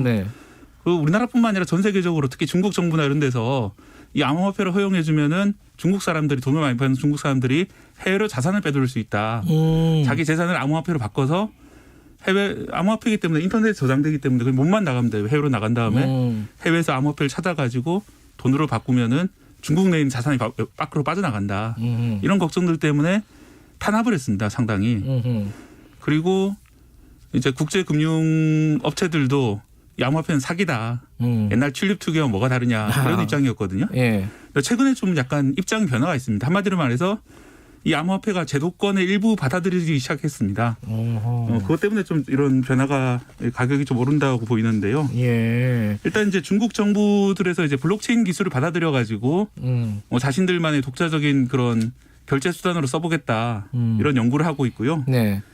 그리고 이제 JP 모건이라든지 시티은행 같은 곳에서 이 비트코인의 예상 목표가를 내놓기 시작했습니다. 한 15만 달러 정도면 한 1억 6천까지 올라갈 수 있다. 이게 이제 뭐 지금처럼 이제 등락이 이렇게 활발하지 않고 좀 가격이 안정되고 여러 가지 단서를 달아가지고 뭐 최대한 1억 6천까지 올라갈 수 있다. 금하고 비슷하게 될 수 있다. 이런 평가를 하고 있거든요. 뭐 이런 제도권들이 일부 받아들이기 시작하면서 한때는 그냥 사라질 수도 있다고 생각했다가 이 비트코인이 되살아나는 게 아니냐. 시장 참여자들이 인식을 하면서 가격이 조금씩 오르고 있습니다. 근데 지금 코스피가 3,000 찍고 부동산 막 오르고 이러잖아요. 네. 미국 증시도 굉장히 괜찮은 편이고 네.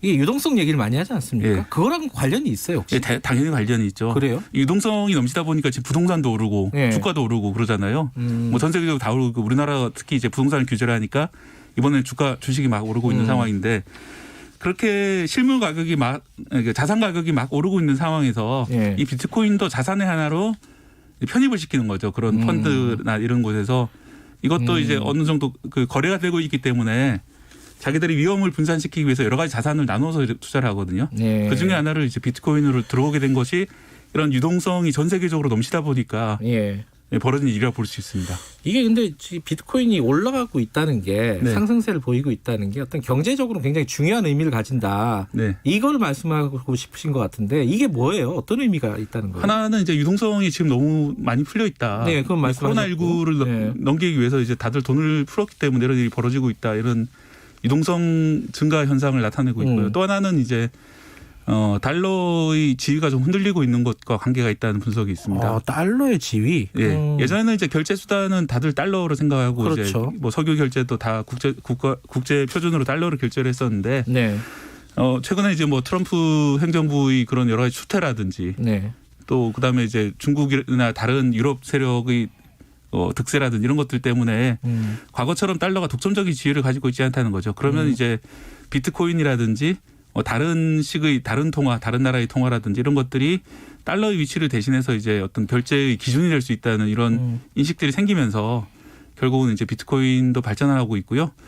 그러면서 이제 중국도 이제 비트코인을 결국 받아들이는 쪽으로 입장을 선회한 게 아니냐는 분석이 나오고 있습니다. 근데 비트코인이 지금 한참 올라가니까 투자를 해야 되니 말아야 되니 이런 얘기들 많이 하잖아요. 네. 뭐 앉은 자리에서 뭐 그런 얘기 하는데 이 위험한 거죠. 예, 엄청나게 위험한 거죠. 사실은. 왜냐하면 이제 다른 자산 예를 들어서 부동산 같은 경우는 정 안 되면 임대를 하거나 본인이 가서 살면 되거든요. 실물이 있잖아요. 네, 부동산은 실물이라는 그래도. 것 기본적으로 있고 금 같은 경우에도 뭐 장신구로서의 기능 또 이빨 치과에서 이제 치아를 만드는 그런 기능들이 있는데 비트코인은 그런 기능은 전혀 없는 상황이거든요. 다만 이제 시장 참여자들에게 가치가 있다라고 인정을 하고 이제 올라가는 거기 때문에 언제든지 한순간에 꺼질 수 있는 거품이라는 점은 좀 인식을 해야 될 것 같고요. 또 하나 좀 주의하셔야 될 게 이제 비트코인은 그나마 이제 암호화폐 중에서 어떤 기준점이 되는 걸로 의미를 가지고 있거든요. 또 예를 들어서 다른 암호화폐 중에서 이더리움 같은 경우에도 그런 뭐 독자적인 기능을 일부 인정받고 있는데 그 밖에 되게 다양한 코인들이 많이 있습니다. 뭐 이름 처음 들어보는 코인들이 많이 있는데 이게 이제 주식 시장처럼 생각해가지고 삼성전자와 LG전자다 뭐 이렇게 생각하시고 투자를 하시는 분들도 계신데 그건 분명히 아니라는 거죠. 이 비트코인은 처음 시작했다는 의미도 있고 다른 이제 통화의 기준이 된다는 의미가 있는데 다른 코인들은 그런 의미가 있는지 알 수 없기 때문에 투자에 좀 신중하실 필요가 있다는 이런 얘기였습니다. 이게 이제 투자 자체는 위험한데 세상이 좀 변하고 있다라는 어떤 징표다. 특히 경제적으로 그렇게 좀 일단은 이해를 하면 좋을 것 같습니다. 여기까지 드릴게요. 고맙습니다. 네, 고맙습니다. 박대기 기자였고요. 오늘 여기까지 하죠. 내일 아침 7시 20분에 다시 돌아옵니다.